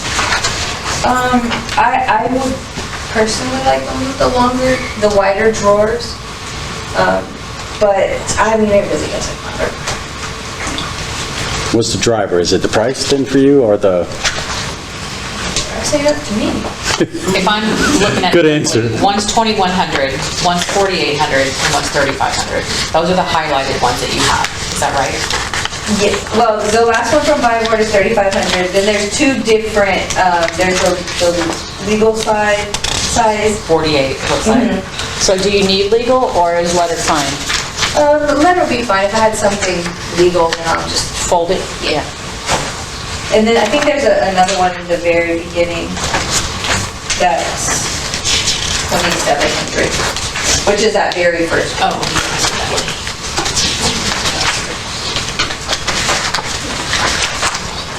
I guess, I mean, I don't really have a preference. As long as it's fireproof and does what it needs to do, I will make do with whatever size and shape it is. So if we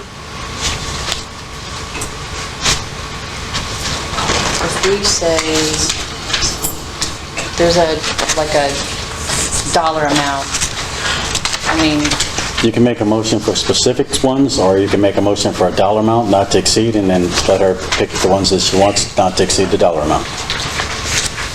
Either motion is fine.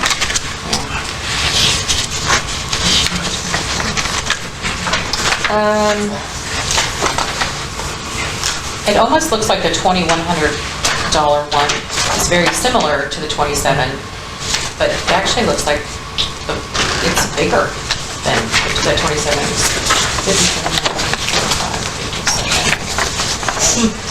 You mean the H4806?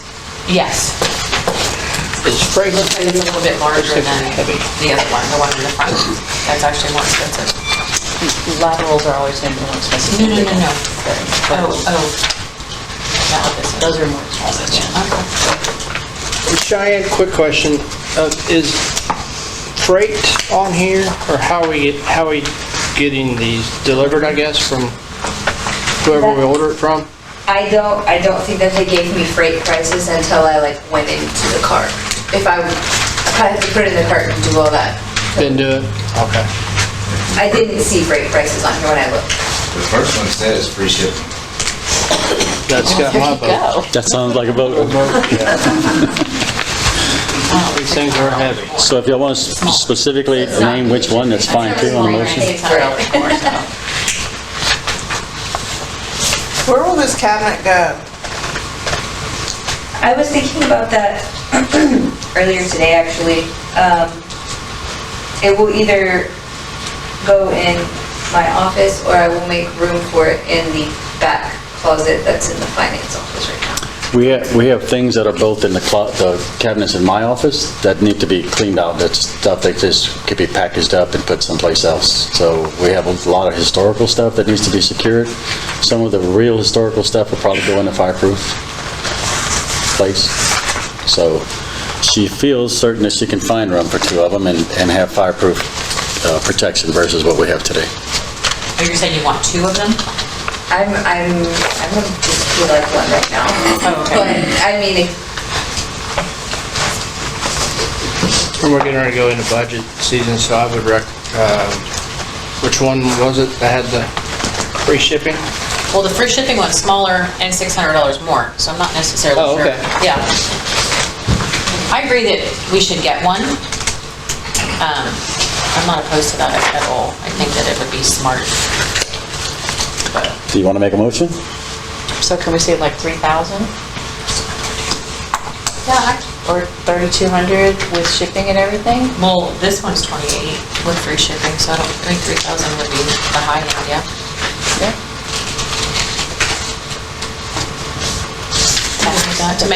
So I'll make a motion that we approve it up to $3,000 for one. And then that way you have a little wiggle room to find the best size and the best fit for the space that you're going to be able to put it in. Does that include freight or not? Yeah, that's why it was 3,000. Total. Yeah, total. Okay, we have a motion by Angela. Do I hear a second? I'll second that. Seconded by Susan to approve the purchase of fireproof filing cabinet up to $3,000. Can I, one question before you continue? Where's this money coming from, real quick? Yes, it's from, First page. That was it? it says funding to be allocated from 100-40-5318 facilities equipment replacement with balance of 8,500. Sorry, if I can do that. Yes, I got it, sorry. Is there any further discussion? No. Hearing none, proceed to vote. All in favor, say aye. Aye. Opposed, nay. Motion carries. Okay, I didn't hear you, Justin, so. That's all, just making sure. Okay, where's that leave us now? Can we push 7, push G through? So now we're on H. Jeez. Oh, H. Okay, H is a resolution. The resolution is fairly forward. It's a resolution of the City Council of the City of Simonton, Texas to amending authorization representatives for tax pool. I make a motion that we approve the resolution, City Council, for amending authorized representative for tax pool. You have to name them. That should be me, and today it's her. So the mayor, Eric Duhon, and are you want to stay on it? Yes, Kelly? Yeah, her name's on it, yes. Okay. And Kelly Carlson. We have a Council member. Okay, we have a motion by Andy. Do we have a second? I'll second.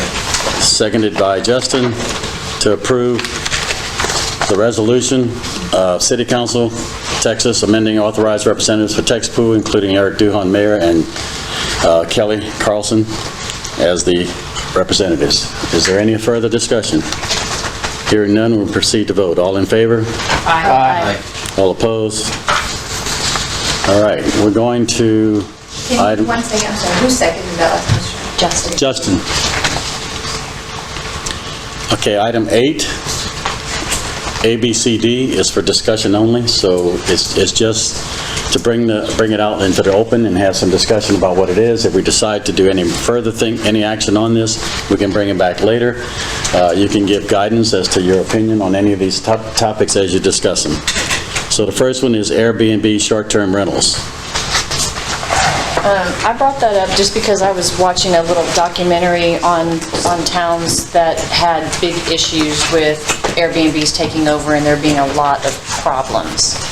So I think it's just something that people should probably just like have in their mind, and that we should keep on the forefront if we want to do something about preventing or limiting Airbnbs in the area, especially with the reservoir being developed and all that stuff. I think we could end up with some issues. I'm not sure that we would, but I think it's something that we should think about. So deed restrictions, are there any?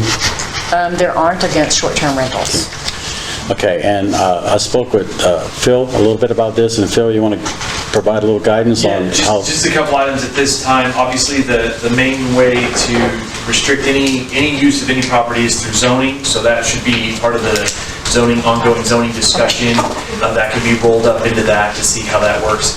Generally speaking, the biggest lever that most cities have is the fact that STRs are subject to the hotel occupancy tax. So if folks are putting their home up or whatever up for an STR and are not paying the state, county, city, whoever is levied that hot tax, they are in violation of the law. So regardless of the restriction in the first place, if they're not paying hotel occupancy taxes, they're violating the law. So that's kind of the first. But if they're going through Airbnb, all that gets paid.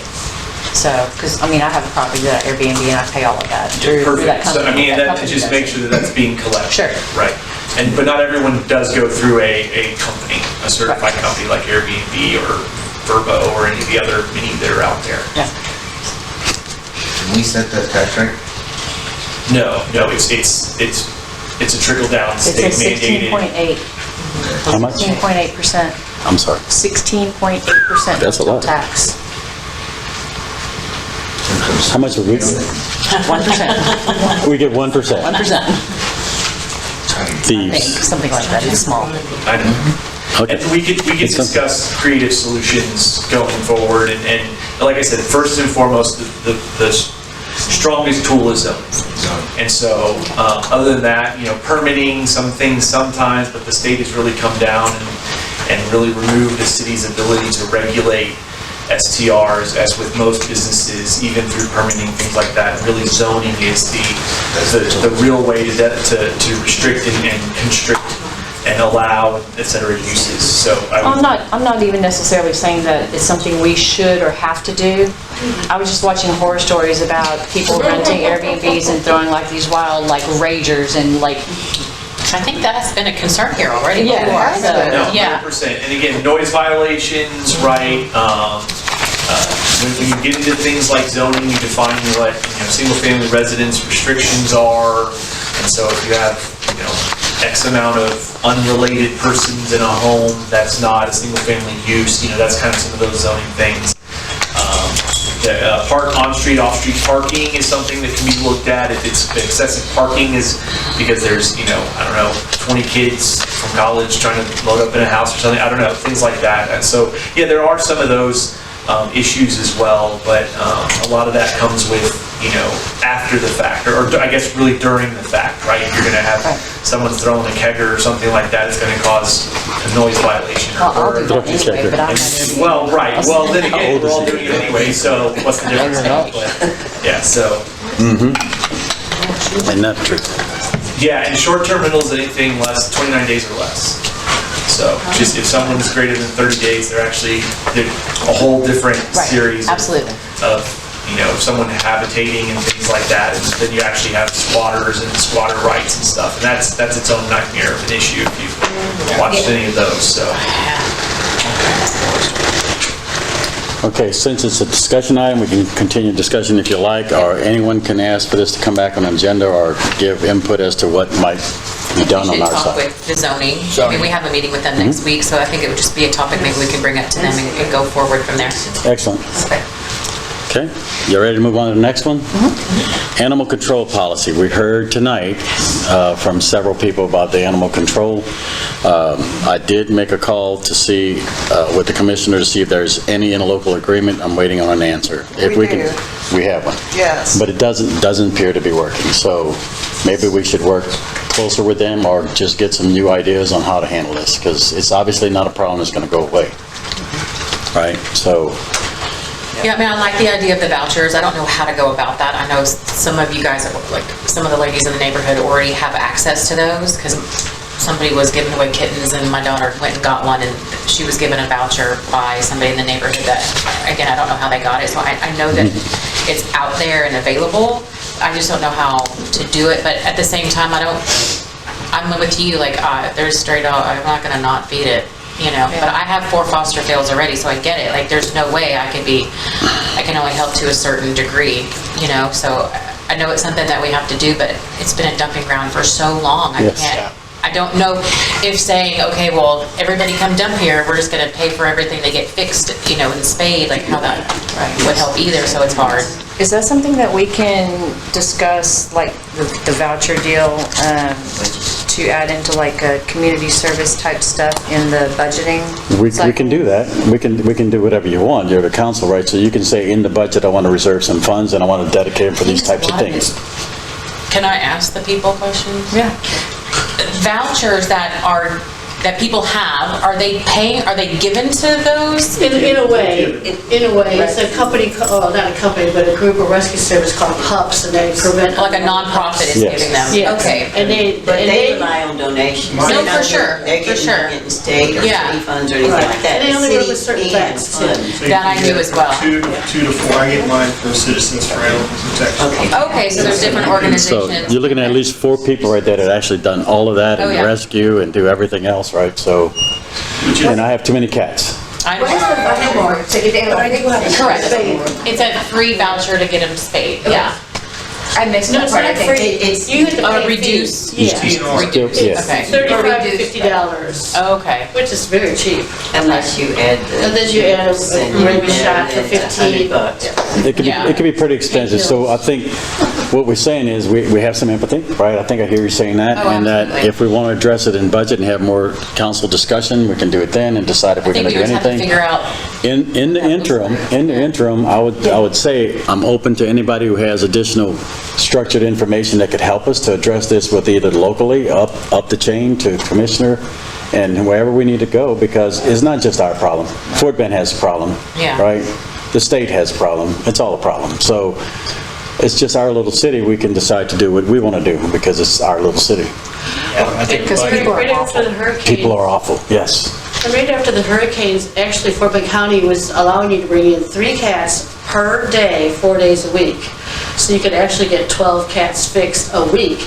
And then they got rid of the extra veterinarians. So I think the problem is having extra veterinarians. And then they also were bringing in mobile trucks for the dogs to get fixed. So you could bring your dog in on Saturday morning and pick it up Saturday afternoon. And that was like $20. But all of these are TNRs, right? So, Because all through the county was doing it. right, but it's still a TNR. They're going Yeah, to, and now. it's just a You can't release the dog. No, you can release the dog. Oh, yeah, you can't release the dogs. So the voucher is right. so the TNR process, Dog goes in, okay. you have to maintain that dog for 2 weeks. So the TNR process is trap and release, or fix and release, right? Which just puts more wild cats if you don't feed them out in the neighborhood. It keeps, the TNR keeps more from coming in, it settles the number, but once, you can't do anything about dumping. Right. right, and that's, Yeah. they go to the bridge and the river and, Yeah, like the ones last week, like my biggest concern is that even if you do get the voucher and you do go get the dogs spayed or neutered. where are they gonna go from there? What do? You have to sit with them for 2 weeks. You gotta keep an eye till they heal. And then what? Do I just open the front door and let them go? No. Because as we're talking right now, my dogs were outside. Any of you that know me, you know I own 3 Siberian Huskies. They have a pack, a wolf pack with each other. Mentality, right. The mentality of protecting. They kind of came out and my husband is texting the living crap out of me. The dogs almost got into a big bloody fight over the fence. So, and those are puppies, mine are bigger. They're at your Those house dogs- right now, the puppies? The puppies are running right now by my house. Oh, gosh. So what do you do with that dog? Yes, I will take care of that dog. I can maybe put that dog in a bedroom, wait till it heals from the surgery. But then what? Yeah. Open the door and let them go? So- There still can be danger to other people. Huskies, and I hate to see them being shot because Oh, yeah. in about a month or 2, the older they get and they're roaming on the street. They're Huskies, natural instinct. They're gonna go for Kill. small animals, they're gonna go for people's chicken. And someone's just gonna get upset and pull out 22 and shoot them for no reason. Oh, yeah, that's, So, it's happened in our neighborhood. is there something that we can do? I mean, it's been so hard and difficult to get volunteers or anybody help out since Friday. Well, you put a request into the commissioner just to kind of see I'm the gonna have, foot. yeah, trying to have the discussions with them to try to go up the channel as much as we can. The other thing we need to know is that our ordinance says, you hold that animal for 3 days, it's yours. Our ordinance says that. We can change These are yours it. now, Monica. Thank you. I will go and open the door. By ordinance, yes, that's how I ended up with 16 cats. I was gonna say, is that how you have so many cats? I don't know, Cheryl would have to answer, but she has more, she has 30. You have 3 dogs? 30. Cats. Oh, cats. They're easier. I think, can I say something? Yes. I think one of the things that would be practical is communication. So in the budget, I mean, I've said this a million times, as you come into the city, reflective signs that, I mean, cities do it. And they say, abandoning a pet is cruel and illegal. This area is monitored. You will be cited. $2,000. You just put fear in people. Yeah. Like and they can see it during the day, they can see it at night, on every city sign coming in. Like, don't dump the animals here, take them to the shelter. Can Can I bring out a sign Down on by the the property? I mean, it's not in Yeah, the city. so Do basically it on you my make a property. stance and So, communicate. I heard you, and it's something that can be brought to the council for budgeting time to see if we can do something like that. Okay? I mean, the suggestion's good, we can keep it in mind for budgeting time to see if we can do something like that, from a signage standpoint. And then do we still have flock cameras? That Yes, But could we, But they're not in Valley Rock. they're not, they're at the two, they're just saying we're that paying would for be them great. 14,000. Down by the Yeah, bridge. yeah, but I mean, people aren't gonna dump right there, they're gonna drive in, they're gonna dump them in the back. Joseph's taking Where care of Michael getting is. cameras down by the bridge. But the problem is, like, they went to right by her house and dropped 2 dogs, right? While I was sitting in While that she's sitting there. If she had been able to get a license plate or number, you saw it happen? We yes, saw, Oh, I didn't my realize dogs alert us. then we could do something. We didn't The flock camera won't help any on that. information because it was just. It happened too fast, yeah. You didn't know what was going, yeah, that's so. Okay, so the main thing for the council is the fact that our ordinance says 3 days and you own it, so we need to address that at some point. And then the fact that we can take the policy back and really scrutinize it and see if y'all want to make changes and how to make them. I think that's legal. What? That cannot The just 3 say- days and you own it? Well, I didn't write it. Oh, I think, you know, see the guy over there? That's our city That's lawyer? not legal? He did- Phil's like, no, that's not legal. It is. It's not that you own it, it's that you're responsible for it. Yeah. And by being responsible for it, then you are subject to dumping and restrictions, things like that. It's about placing responsibility. That's all. Okay. Can you also add to, back in the old days, the city of Simonton, once a year, would have a veterinarian come in to sit out in the parking lot, so everybody bringing their dogs and cats to get really, really low-cost rabies shots, and it would help, that helped the area a lot, yeah. That was really awesome. It was once a year. Did council hear And then they would that? actually go up to your car, in your car, and just leave your 5 dogs in the car and just give them all So, shots. once a year, have a vet come out here and have a open Oh, I wrote that down. I wrote down the mobile unit. Right. I wrote it in my notes. mobile unit vaccination. That would go a good ways too, in It's a helping. good community thing, too. It's not Yeah, free. so if you guys, Yeah. anybody can bring any information for us for budget time, so if the council decides to budget some money for it. Yes. Which is You- you fast get it. I approaching. guarantee you. If that's something that we do, We're that gonna we get can much. report back to the commissioner, that, hey, we're doing the best that we can. Yeah. Can So- you- That's exactly the conversations that I'm going to have with them, and they're willing to talk. Fort Bend's willing to talk. Fort Bend has all the same problems as we do, so it's not that they don't want to talk, it's what they can budget and what they can do also, and what facilities they have. I mean, it's a bunch of stuff, right? Same problem we have, is just bigger. And Waller County has it, we have them dropped off near all of our property, and we call, if it's a cow out, they'll come. Dog, maybe they will, maybe they won't.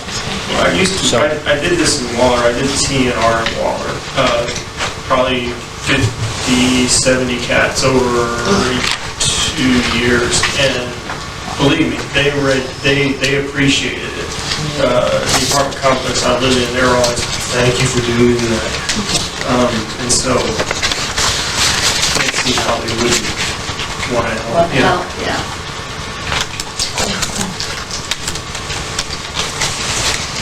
Okay, have we beat, I'm not gonna say beat that dog to death. Why did I say that? That's terrible. I would normally say that to my wife. That cat to the curb. Yes, it. More than one way to skin a cat. There you go. I mean, we're all kind of making light of this, but it's serious, and we all know it's serious. We've got a little kitten now on our back porch. We're getting big enough so we can keep it in the yard. Okay, are we ready to move on? Yes. Thank you. The next item is 8C, purchasing and procurement policy. You have before you the policy that I hope everybody has read. It's got a lot of information in it. So but where did this come from? it's our policy. Was this, If you look, what's the date, Cheyenne? You have the date? What was in the sheriff file? the Huh? 8C, I'm sorry? Yeah, 8C, it's what was in the share drive, the share file. I don't know where, I don't have an answer for you. So it's like many, No, I did put on current letterhead, the whole, it's not gonna have a date on it, but the version there's the same. You guys also, I think, is there something highlighted in this? Also, the ball. yes, The ball guy. the 100,000, the 100,000 is highlighted. Those were necessary changes that needed to be made per state statute. Correct. And I think, Phil, you had talked about that before, about the changes for state statutes on the limits and that they were increased The and... state upped the minimum requirement for public sealed bids to 100,000 on certain projects, but I'm trying to remember So that, the last time we adopted procurement policy. So I wouldn't know the date on when we last adopted it. We'd have to go back through the minutes and look and see if it ever was. but it's changed. The thing is, now you have a change, right? So this is a change to the policy. We can just approve this policy as being the new one.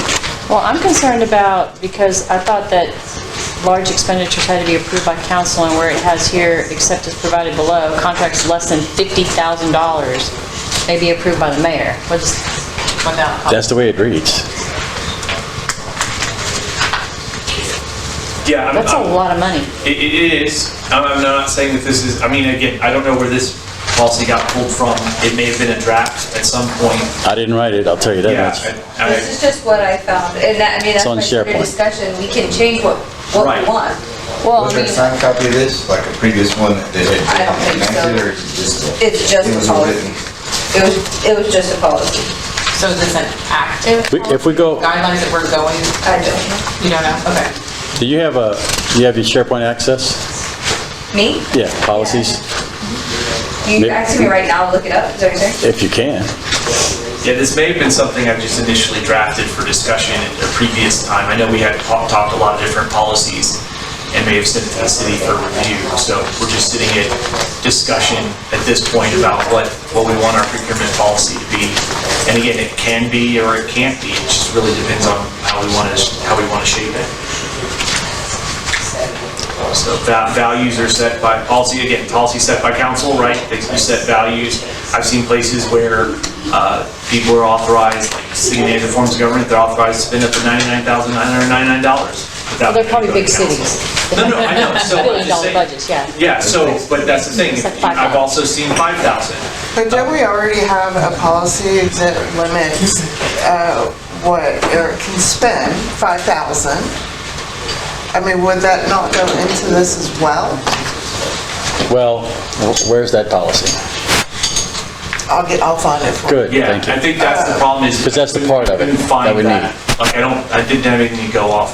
Because I think I understand what's going on here, but this document is confusing because you have 50,000 and 100,000. I realize legislature passed the 100,000. Right. September of last year. But the way that this document reads, it's almost like giving him carte blanche to $100,000. This was made in 2018.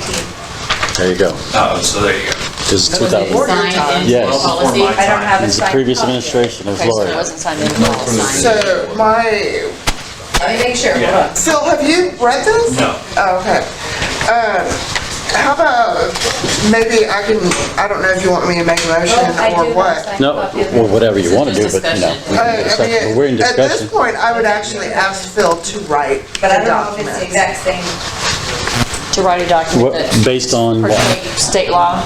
Yeah, based on the $100,000. And basically what it all boils down to is that we don't have to get other bids if it's under that, Right, right? that's the state law change. Again, cities, you have the authority to set purchasing limits of staff, of mayor, of what And needs we to come have before that. council, et Yeah. cetera, within tiers. Well, I think that's what we're trying to figure out, because for this 2015 policy, it goes even further back. It looks actually like the same exact one, like this is where I took it from, and it's signed in 2015. Well, we'll find it, because I do know that the mayor has a $5,000 cap, so that needs to be incorporated On any into one this. thing or just for the whole year? Any one thing. Any one thing. Yeah. Like community. I mean, but think about it, Eric. I mean, when you were on council, you wanted to approve every expenditure, whether it was $1 or $5,000. No, I don't think that was quite it. And I would expect that to be,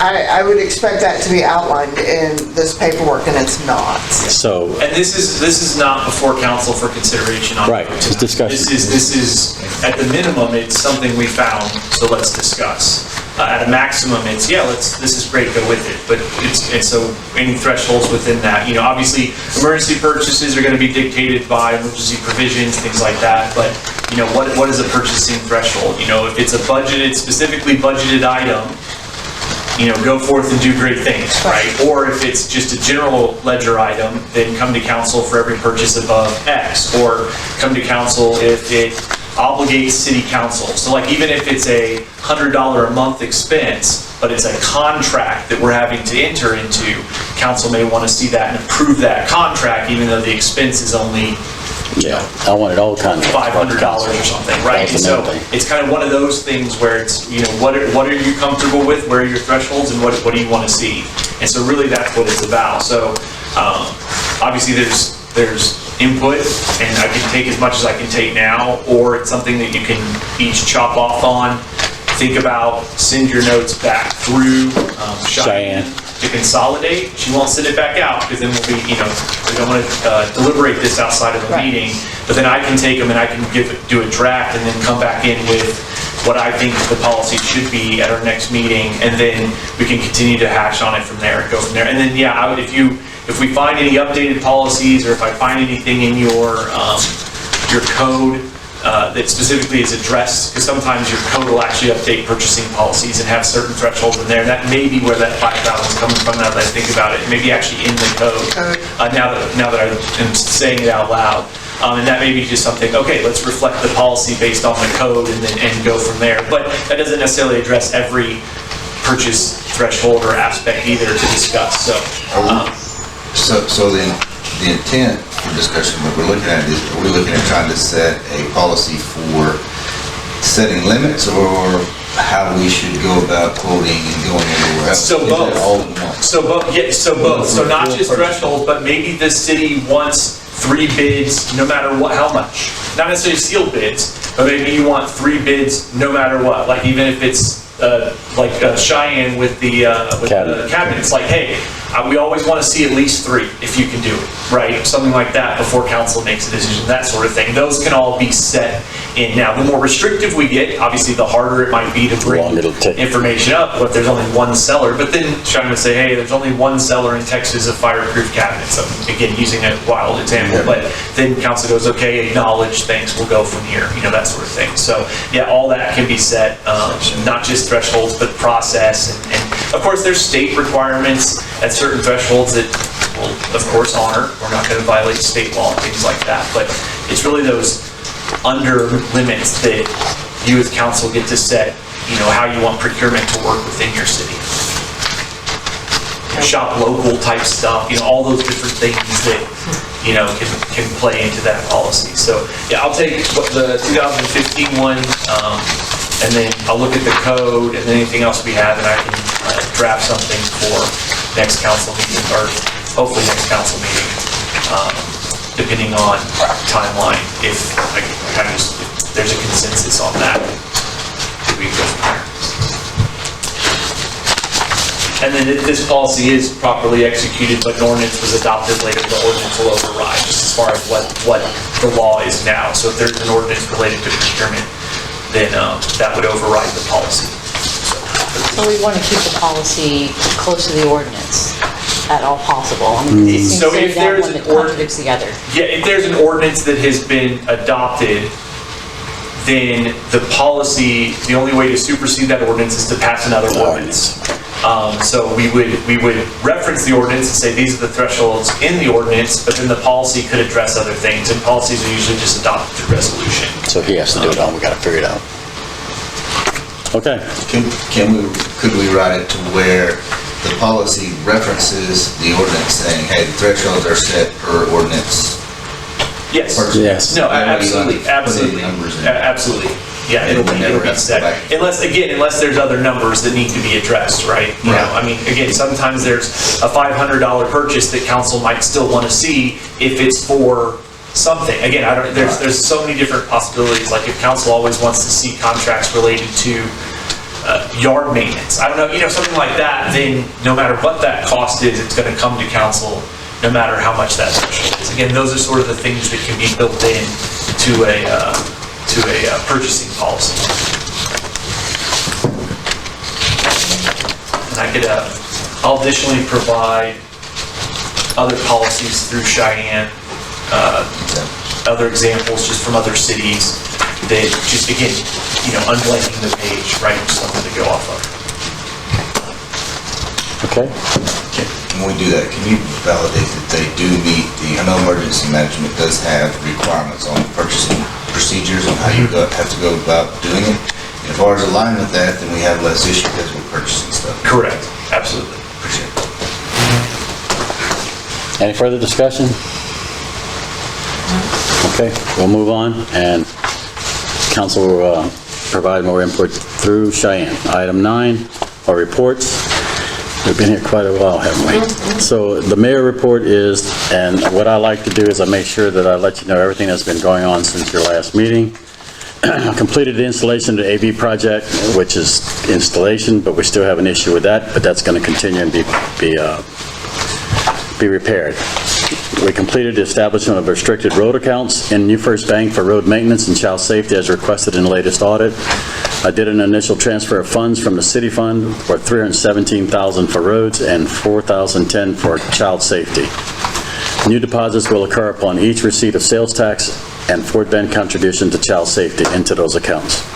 Assisted in the reports from Langford to establish the expectations for Grant Mid-Mod project, and the following maintenance items remain incomplete. Propane tank rust, generator cleaning, lights on the west side of the parking lot repair, ceiling tile replacements, air conditioning leaks dripping on and into ceiling fixtures and tiles in the office area. The 250th Committee continues to develop the plan for the celebration to be held in early September. Multiple productive meetings were held with the commission and staff as well as Fort Bend maintenance personnel. I've not received any project or budget requests yet and ask that the council consider assisting in getting ahead of budgeting by reviewing current information and what project ideas that might be considered for 26-27 budget. EDC A and B were offered training and provided fund view access, allowing update of their respective budgets for 26-27. EDC B received training and completed their initial submission. Early responses can result in fewer lengthy meetings for our budget. Assignment to meet with Councilman Ladart on investment policy to bring it back to council is incomplete. Budget workshops to begin with the first being called on the 28th of July. Planning a desktop emergency operations team meeting with Fort Bend EOC present and assessing our readiness. What about the 28th? The 28th of July is our first workshop. Since when? Cheyenne? We have not had any meeting requests for the 28th, and I have another meeting that night. I did accidentally tell you the 29th the other day. That was my mistake. It's the zoning meeting that is the 29th. But the 20th. But we haven't been, I've received no communication about a meeting on the 28th. Well, the requirement is 7 days before, right? That's the requirement for any meeting that we call? I don't know. You're calling, okay, but when you're... 3 business days is the requirement for the open meeting that, but I think they're asking for a courtesy of longer than that. Yeah, because I have a They're meeting that night. Okay, so we may have multiple workshop meetings, and if the quorum, we won't have a meeting. But if we have one person missing, the council can say what you want, but you have to have these meetings. We're going to be late on the budget. Yeah, I completely understand that, but just for clarification, like, I'm pulling up my calendar because we have a committee meeting here Monday. I have a budget meeting with the commissioner Tuesday, and then we have zoning on Wednesday. So I know of next week, Monday, Tuesday, and Wednesday, I'm unavailable. And if I would have known, I mean, I know there's a whole bunch. I'm just saying, like, I know that I'm unavailable those days. And if we as a council want to maybe workshop some dates that work for everybody, maybe that might be a little bit more productive, but I know that I'm unavailable. Y'all can continue discussing, let me know what you want. Yeah, I don't know how you want to do that. What As far is as your game meetings. plan with that regards, Eric? I mean, Get a how many budget together. meetings? How many meetings? As few as it takes. So really, my objective is, and you started it already, right? My objective is, what do y'all want to do? Is the council's budget after I present you the initial one, right? Yeah. And so what do y'all want to do? What do you want to add to the budget? What do you want to change? What do you want to modify? All of that has to come forward. That's a lot of discussion, right? Now, if y'all want to do a Saturday and take 4 hours, I'm okay with that too. But I'm just saying, we have to move forward. And then we have a limited time to get all of that done. Once I get the information from Fort Bend on the tax rate and how we're going to address the tax rate, then we can go back to trying to balance that budget. That's how it's going to have to work. I now have the capabilities with this for us to sit down, pull up everything you want, drill down, and make the changes as we go. So you don't need book after book after book of paper. We're going to be able to do it a lot easier and a lot more, with more effectiveness, and then we can come back for a second pass. So that's my intention. I'm hoping to make as few meetings as possible, but if we don't get started, we won't know. And I've had no input, other than you doing your part, Kelly. I've had no input unless Justin did, and I don't know that he did it. I do have a question though. You asked me to do that for EDC bid. Yeah. But you didn't ask me to do it for KSB. So when I gave you access, it was through FundView. And so they said, well, who needs what access? My intent was, well, the first thing is the 2 EDCs, but I certainly can give you KSB. I certainly can. I can go back and change that. So you have access to it. But I think it's embedded in our general fund. If it is, I think you Yeah, know what, can't. you're right, so. Can't. Okay, good. yeah, because the general one has to be everybody. I think I submitted roads and finished zoning. That's my priorities. I said the officer, what's it called? I forgot the name. Municipal officer. Enforcement officer. Yeah, so we've all talked about a lot of things until we get in the room and we start with the budget No, and for put the sure, money you said in. you hadn't got, I thought you said you hadn't gotten any. So when do you plan That's not on, what I sorry. So my meeting on the 28th is at 5. It could be done by 6,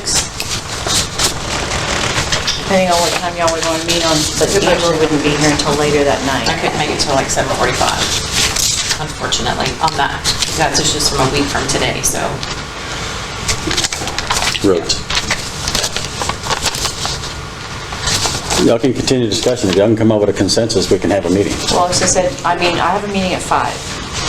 It will Are you guys probably available on the be 28th? I won't be here, but I mean, So let me ask you before I comment, when do you plan on giving us the budget? Your budget you want to, It'll be there for the 28th, the initial one. don't give me a day.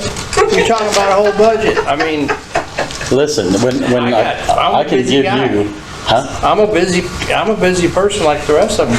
If you give it more time, I can actually dive into it more, but don't give it to me So, 2 days before or a day What I'm before. trying to say is that whether I give you that whole 200, 300 lines before and you go start putting your roads and stuff in, it's still going to be when I bring it up on the screen and you say, I want 200,000, I want 100,000, I want this, I want that, right? That's where the change is actually going to take place.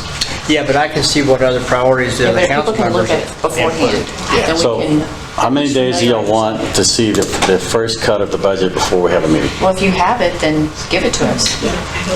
So as soon as I can create it, you want it? Yeah. Even though it won't have the right ad valorem? That's fine. It won't have some of the That's fine. information that's correct? I think at least we'd have an idea Start about where we looking want at to the go. numbers. I guess we're working Because off we know the that same sheet. valorem, You what? That's at least we're all working off Yeah, the same sheet then. Yeah. Can you have it to us by Friday? What's today? so y'all are gonna meet on Tuesday of next week. I don't know. Potentially.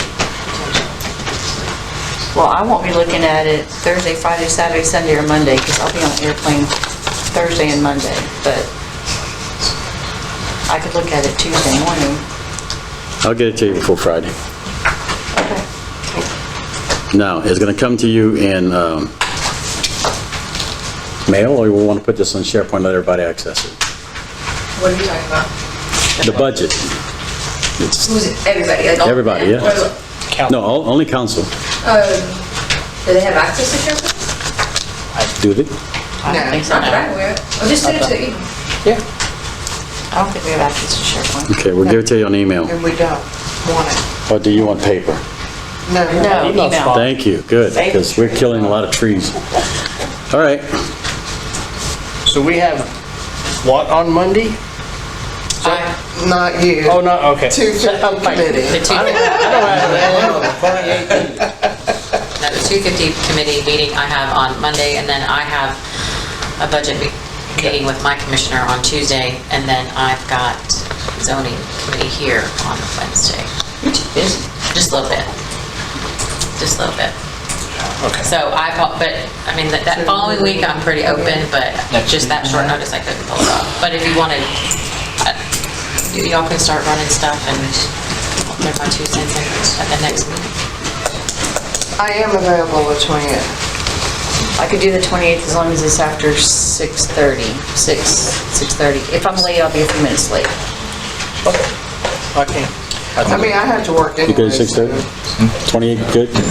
Sounds like we're good for the 28th, and best if we start at 6:30 or 6:30. when upon arrival. Yeah, I mean, if you start at 6:30, I might be able to come like an hour late. 6. No, I have to go to work, that's what I'm saying, so like, y'all might be here till 10 o'clock at night. Listen, I don't think you're going to miss much on the We're going to be here till 10 o'clock, then you're buying pizza. You heard that? She said you're buying We pizza. heard you going back. I get the frozen kind. There you go. You got a place to cook it? Not here. That might be one thing we want to do. We We're not get buying each pizza. slice individually. Listen. Microwave. Okay, it's the 28th, 6:30. It's already posted, right? Cheyenne, No. 28th is posted on the calendar? No, we haven't discussed it. Okay. I was gonna say, I have nothing on right now, I so. was like, what? I guess we were going to do it after this. So can I ask if we can, knowing that we're going to have multiple, Yes. can we discuss the next one? Yes. So we can together Yes. decide what. So, those of you who were here last year saw from the mayor this outline of what has to happen when. There's a bunch of pages, right? And I hope you might still have it. I can send it to y'all again. But we're not going to be. We have to do a lot of work to get back on that timeline. We're already behind. So did we decide that we're still having the meeting on the 28th? Yes. Yes, and it's going to be at 6:30. Okay, but I was just talking to Phil, are you guys gonna be able to make it? You are. If I'm a few minutes late, I'll be a few minutes late, but I'll have another meeting at 5. So we have a quorum. Yes. Okay, so then the next one. The next one, if we have the first meeting and it goes well and we're looking at the process, the first meeting is going to be really looking at the process, using the screen, seeing the items, and actually making some changes as we go. So then it becomes budget version number 2, if I make it a budget version number 2. Okay, and then we produce that for you, or you can view it, whatever. A week is probably okay. More than a week later, maybe not. It just depends how the first meeting goes. I'm hoping to minimize the number of meetings, honestly. So you're saying second budget meeting would be August the 4th at 6:30? How does that look? That is your first Tuesday. So that is a regular meeting, so you can just have budget as part of your regular meeting. Change it, budget workshop. Well, a workshop isn't a legal term, so it's just an agenda item on a regular meeting. posted meeting.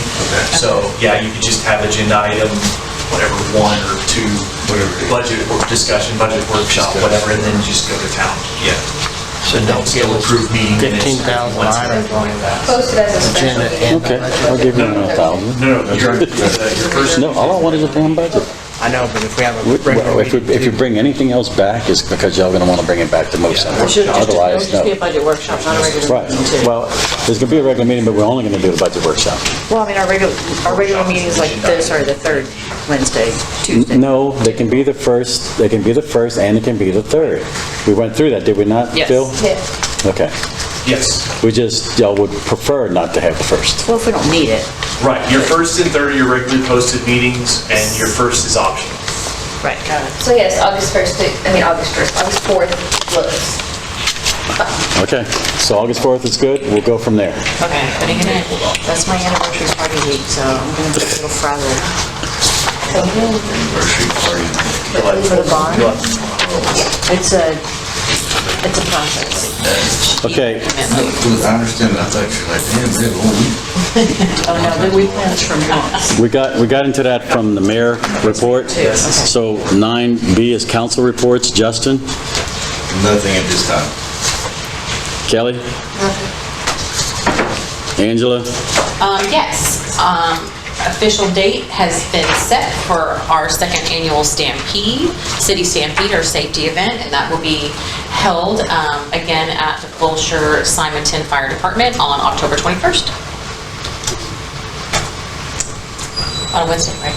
It's on a Wednesday, yeah, that's good. Yes. Okay, on a Wednesday. you're gonna work with Abby to get that posted and published? Okay. Yeah, we got time. Is that it? Yes. Susan? No, I don't have anything. And Andy? No, we've already discussed it. Okay. And city attorney, Phil Bodecker? Nothing, thank you. City staff? And we don't have but one at that time, so city secretary, you have a report? Not really.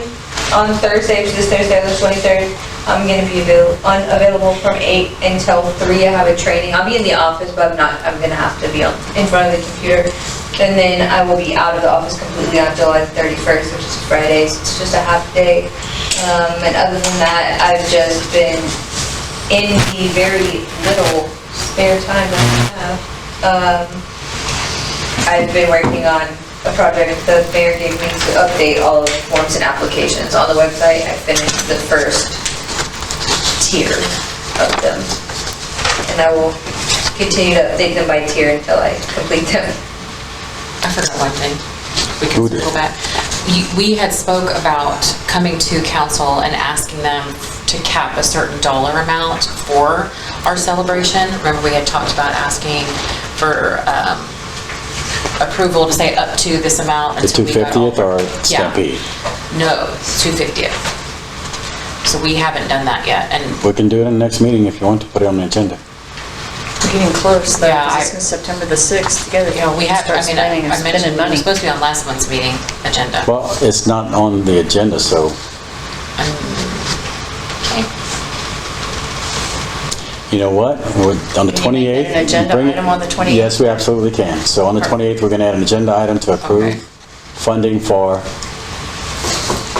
The 250th. And if, just for I guess what to, if there's money that we know is available, that we can like talk about and where it comes from, that would be helpful. it's going to be on the screen. Perfect. For that. It's going to be on the screen. The specific- whole budget can be on the screen, 25, 26. You can go through it, pick whatever you want, Okay. but you're going to be okay. No, I know, but that was, we talked about it. Because you did a great job of soliciting. I did. It's costing me $800. And yes, it's costing her. And I'm just paying for marbles and Costing LJ. chalk and It's costing whatever. everybody. Okay, No, perfect. so Okay, thank you. trying to move on. KSB? Anything to report? Okay. EDCA? EDCB? No. Okay, thank you. Concludes that. We're trying to move on because we have a guest who's been waiting forever, and I appreciate him waiting forever. Item 10. Public information request. Y'all should have a copy of that. We can read it. And, okay, good, thank you. And item 11, returning items. Discuss. You okay? Never mind, go ahead. Okay. Item 11, discussion possible action to approve ordinance 2026-10. Ordinance number 2026-10 with requested changes. An ordinance of the City Council of the City of Simonton, Texas, amending Article 2, City Council of Chapter 2, Administration of the City's Code of Ordinances to contain provisions related to time and place of meetings, decorum, and agenda setting.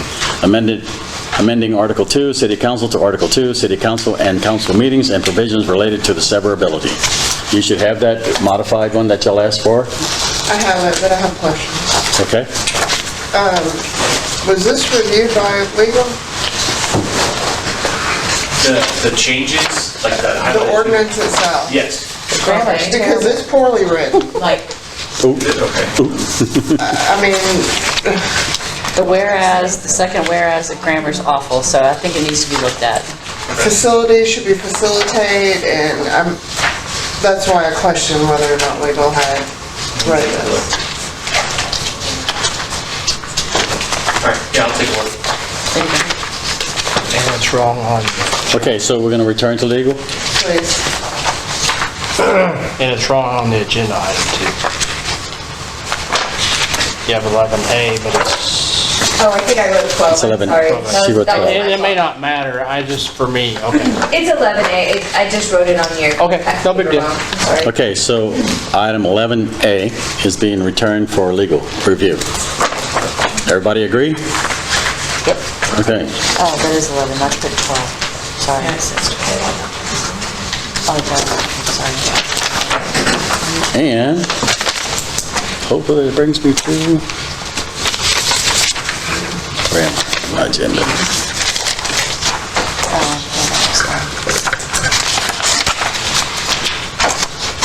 Item 12, we're going to adjourn the closed session. What about 11B? I don't know, do I want to do 11B? Resolution for Where's that one? The key code. key codes. Oh, Password. sorry. I skipped right over that one because of the other one. Resolution 2026-04 with changes. A resolution, City Council, City of Simonton, Texas, adopting the City of Simonton Key Code password control policy and making other findings and provisions related to the subject. The last meeting, we asked that it gets updated, and Cheyenne has done the updates, and you should have a copy of that. So, I think I made all the updates, so I didn't miss anything. I read through it and I think it was fine, so. Yeah, nothing stuck out when I read it. Yeah. okay. Do I have a motion? One moment. So when you need me to sign checks, you just gonna leave them out in the foyer, or what? You're not down there? No. Kelly will need access to the office. So you want off hours time to come in and sign checks? Because you might have to?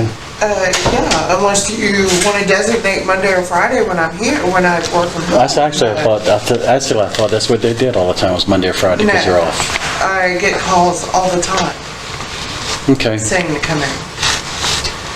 I mean, it's up to you. I mean, I just need to have access to it. Understood. I'm not going to put the checks out in the open area. Didn't think you would, but just thought I'd throw that out there.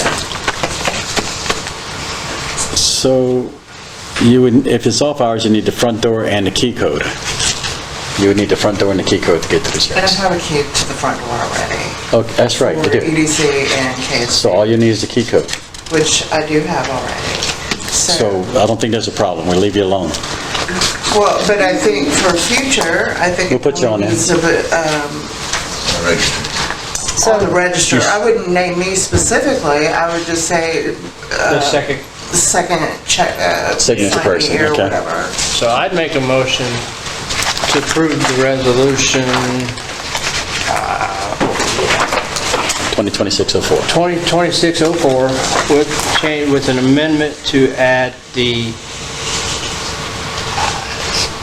council member with check writing. Secondary authority.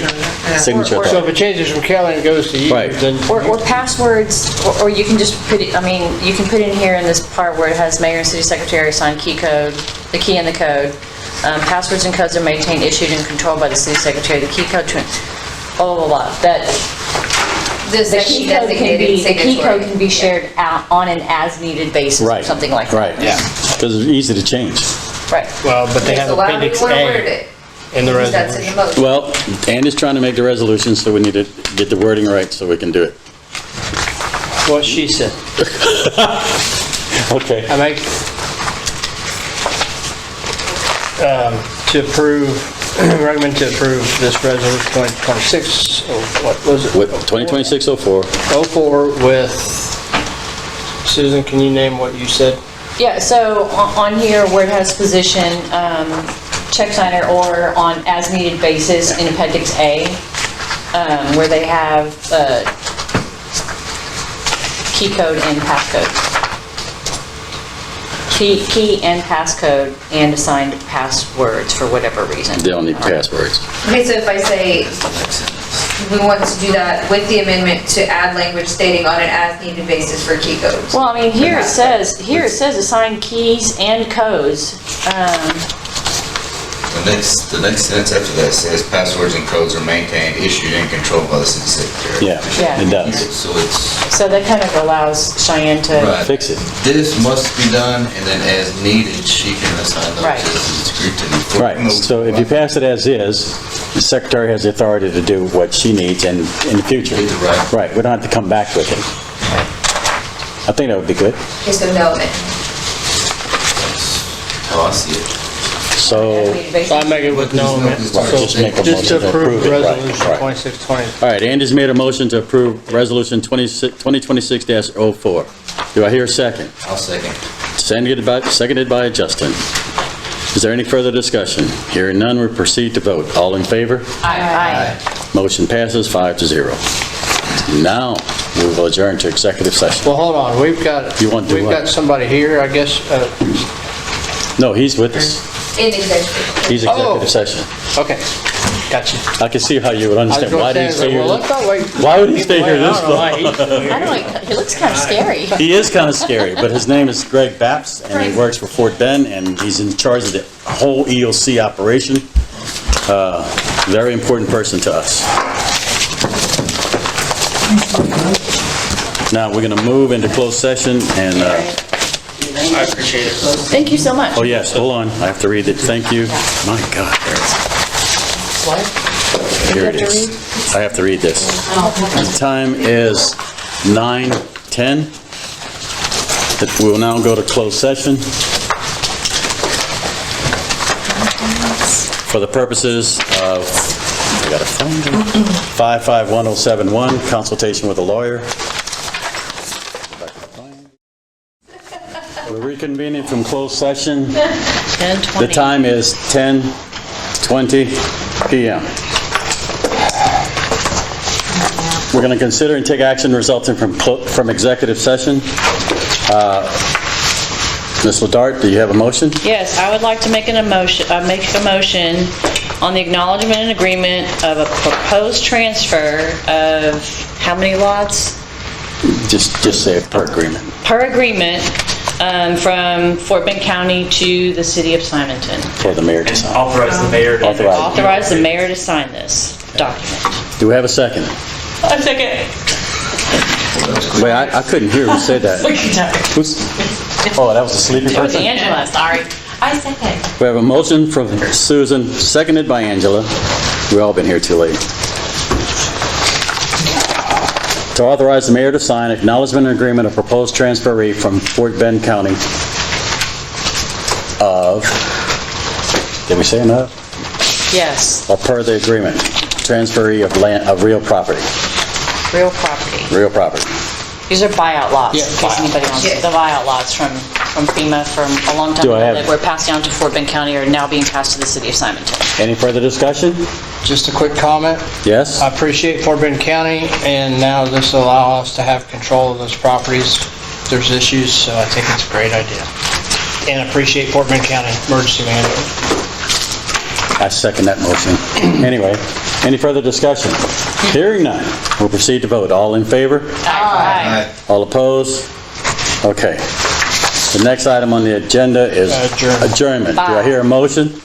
Yes, make a motion to adjourn. Wait, Justin's making a motion. Don't y'all do this. Second by Andy. Any discussion? No. Hearing none, we'll proceed to vote. All in favor, say aye. Aye. Opposed, no. 5-0. We are adjourned. At what time? And we adjourned at 10:22.